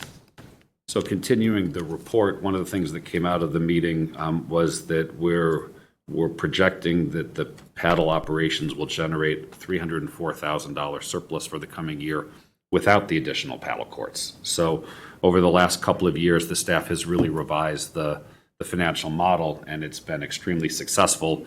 And so while we're talking about some potentially significant investments, we're also talking about some significant additional revenues. And again, we'll look at that as we go through the capital process. For the rest of the budgeting, the ice operations, the revenues are generally flat, and we're rebuilding the figure skating program a little bit. The pool, we're looking at more public swim time and more lap swim time and more hours on weekends, opening the pool earlier to the public, which is something that we've heard from the community. For tennis, we're projecting a slight dip in revenue. Primarily, it appears because we seem to be following county mandates, and some of our competitors are not, and so we've lost a little bit of business, but we're trying to do the right thing. In terms of managers' reports, just a couple of things to highlight. Really one thing, the foundation is doing a paddle tennis tournament the weekend before Thanksgiving. Friday and Saturday nights are couples paddle. Friday night is already sold out, so we would encourage people to register for Saturday. And then there's some women's only and men's only activities earlier in the day on Saturday. So check the website and sign up. And that is the Centennial report. Financial planning. Yeah, financial planning met on October 25th. We mostly discussed the financials. We had some other items on the agenda for unfinished business, but we did not get to that because we had a hard stop at 7:30. So generally, and some of the recommendations we'll be bringing up tonight. Financially, the Park District is continuing to do very well and far exceeding the original projections when we went into this year. It looks like right now the projection for the surplus for the district will be the range of $2,950,000 and $950,000. So we are starting in a very strong position.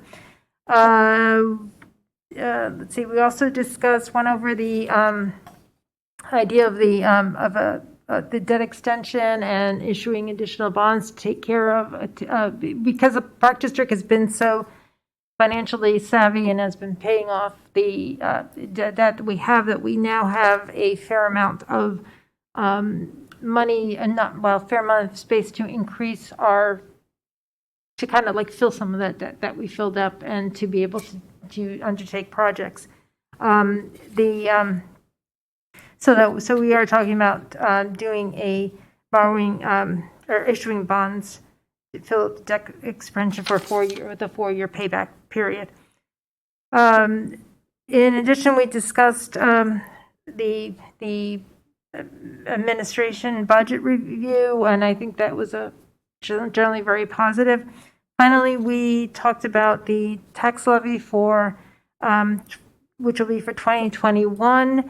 And I'm kind of happy to say that the total tax levy, which including the special NSRA and I forget the other name, is expected to be $1,235,000 less than 2020. So it's a total tax levy of $6,602. $603,000, which I said is going to be about and I forget what, 15% less than it was in, I forgot the exact percentage, but less than it was in 2020. Great. Do we have a motion concerning truth and taxation? Yes, we do. Here we go. As I said, yes, thank you. Thank you, because that's what I need to. So I would like to move at this point then to approve Resolution 2021-R-6, Truth and Taxation, as recommended by the Financial Planning and Policy Committee. Is there a second? Second. All right, and this is basically a notice that we're going to be having a public hearing on December 13th at our next regularly scheduled board meeting. Any further question or discussion? I have a question for you. So since the levy is going down, right, this isn't something that we can discuss to increase. This is just what is in the law. Is that about right?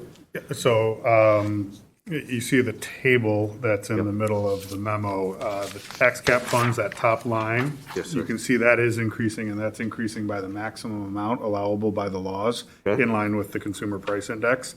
The special 1.4%. 1.4%. Yep. The special recreation fund, not subject to the 1.4 limitation, but does have a ceiling limitation as compared to your equalized assessed value. That is one where we kind of look at what the needs are of NSSRA and the district as far as ADA improvements and hit our target fund balance, but also make sure we provide the funding for all that. You can see that's going down because NSSRA's big expenditures for their new facilities that were in prior years are not carrying forward now that they're in their new facility. And then the debt service fund is the third component of that, and that's established every time we issue debt or however long that repayment period is. There's nothing we can do with that other than issue new debt or refinance, or technically it's called refunding existing debt to lower those payments. So really, the only thing you really have flexibility is in whether you want to reduce the 1.4 further Or adjust the special. or adjust the recreation. special rec fund, but right. our current needs don't say we need more. Right. So really, it's mainly a function of the debt service requirements reducing because prior referendum debt for the pool Is and expiring. for Malincrot is getting paid falling off off, because it's starting to reach its end. Right. So to say that the proposed tax levy is going down by $1.2 million isn't saying that we have $1.2 million less to operate on. It's that really the biggest change is that the needs for those dollars have decreased from the park district. I would describe it as we're completing the payment of past Right. assets that the taxpayers have agreed to fund. Okay. We don't know. Excuse me. Yeah. So basically, the debt service portion, we serve Is almost as a decreased. pass-through from the taxpayers to the bondholders. Right. Right. And the obligations for the bonds are going down. Down. Therefore, the payments from the taxpayers are going down dollar for dollar. Right. So people will, in all probability, unless the assessed valuation on their house increased dramatically relative to the rest of the community, people should see their park district tax bill go down this year. Correct. Right. Great. Any further questions, comment, discussion? Could I have a roll call? Oh, yeah. Oh, yeah.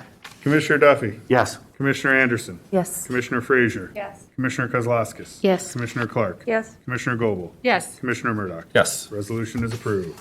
And next is the Real Estate Committee report. The Real Estate Committee met on October 25th, and we listened to two presentations. The first was from the Evanston Transportation Alliance and Bike Wilmette. They were requesting a letter of support from our board to the MWRD because they want to investigate the possibility of a bike path along the canal, which is currently going through the Canal Shores property on the land that we rent or lease from the MWRD. So there's essentially a gap that's been identified in bike trails on the north side, roughly where the North Shore Channel Trail comes up, and then it kind of stops at the entrance to Evanston, and then you can pick up bike trails again on Sheridan Road or on the Green Bay Road, and there's a gap there that they've been working to close. And so this would be a key part of trying to get that moving forward. All they were asking for from the board was a letter of recommendation, again, to the MWRD that they should be allowed to continue this. The committee felt like that was reasonable, that we could offer that. We are waiting for the folks that presented to provide us a template letter that we can then provide. Any concerns from the board on that? Okay. The second presentation was from the Canal Shores, the trustees of the Canal Shores Golf Course. There's a vision and plans in development to renovate the course, improve irrigation and drainage problems, and just overall reinvest in their facility. In order to do that, they need to conduct significant fundraising, and before they would proceed with that, they were requesting a commitment to renew the lease or an early renewal on their lease. So currently that golf course is, how do I say it? The land belongs to the MWRD. We lease the land from them, and then we sublease it over to the golf course. There are 10 or 11 years left on that lease, so asking for the extension now is a significant advance in time. They are seeking the same from the city of Evanston. Evanston is also still deliberating and has not committed, and so our response was that we wanted to review the lease language that we currently have with our attorney, and also wait and see what Evanston's going to decide before we would take any further action on that. That's the end of the committee. Great. Intergovernmental cooperation. We will have our first meeting this Thursday. Myself and Julia Goebel will attend. We're really looking forward to it. It will be a working session. It will be with public in attendance. So I encourage anyone who is interested to attend. It will be at the Malincrot facilities, and more to come in the next meeting. Great. Thank you. Executive Director report. You guys covered the majority of it already through the meeting, so I'll just hit the one part that we need to address, and you, as the board president, need to make order tonight, so good luck with that. So, as Commissioner Clark mentioned in the financial planning and policy report, we have been reviewing the option to issue some what's called debt service extension-based debt. This is debt that is tax supported. It's debt that we issue in multi-year chunks to be efficient with the costs of issuance, and it is used to help fund the capital needs of the district in conjunction with the surpluses generated out of operations. So as Commissioner Clark said, we're looking at a 4-year issuance that's a 4-year payback, and it will adjust this tax levy a little bit because there's a small amount that will become a part of that tax levy, about $25,000. And part of the process is we have to do what's called a Bond Issuance Notification Act hearing, BINA hearing, and we will be doing that at the beginning of next meeting, or actually before the next meeting begins. And we need the board president to call for that hearing now. I am calling for that hearing now. Excellent. Well done. Thank you. That concludes my report. Absolutely. My first executive order. I'm so excited. I believe there is no unfinished business. I believe there is no new business. So could I have a motion to adjourn? What about the? That's just part of the packet. Oh, okay. Yes. Sorry. So moved. Thank you. And a second? Second. All in favor? Aye. We are adjourned.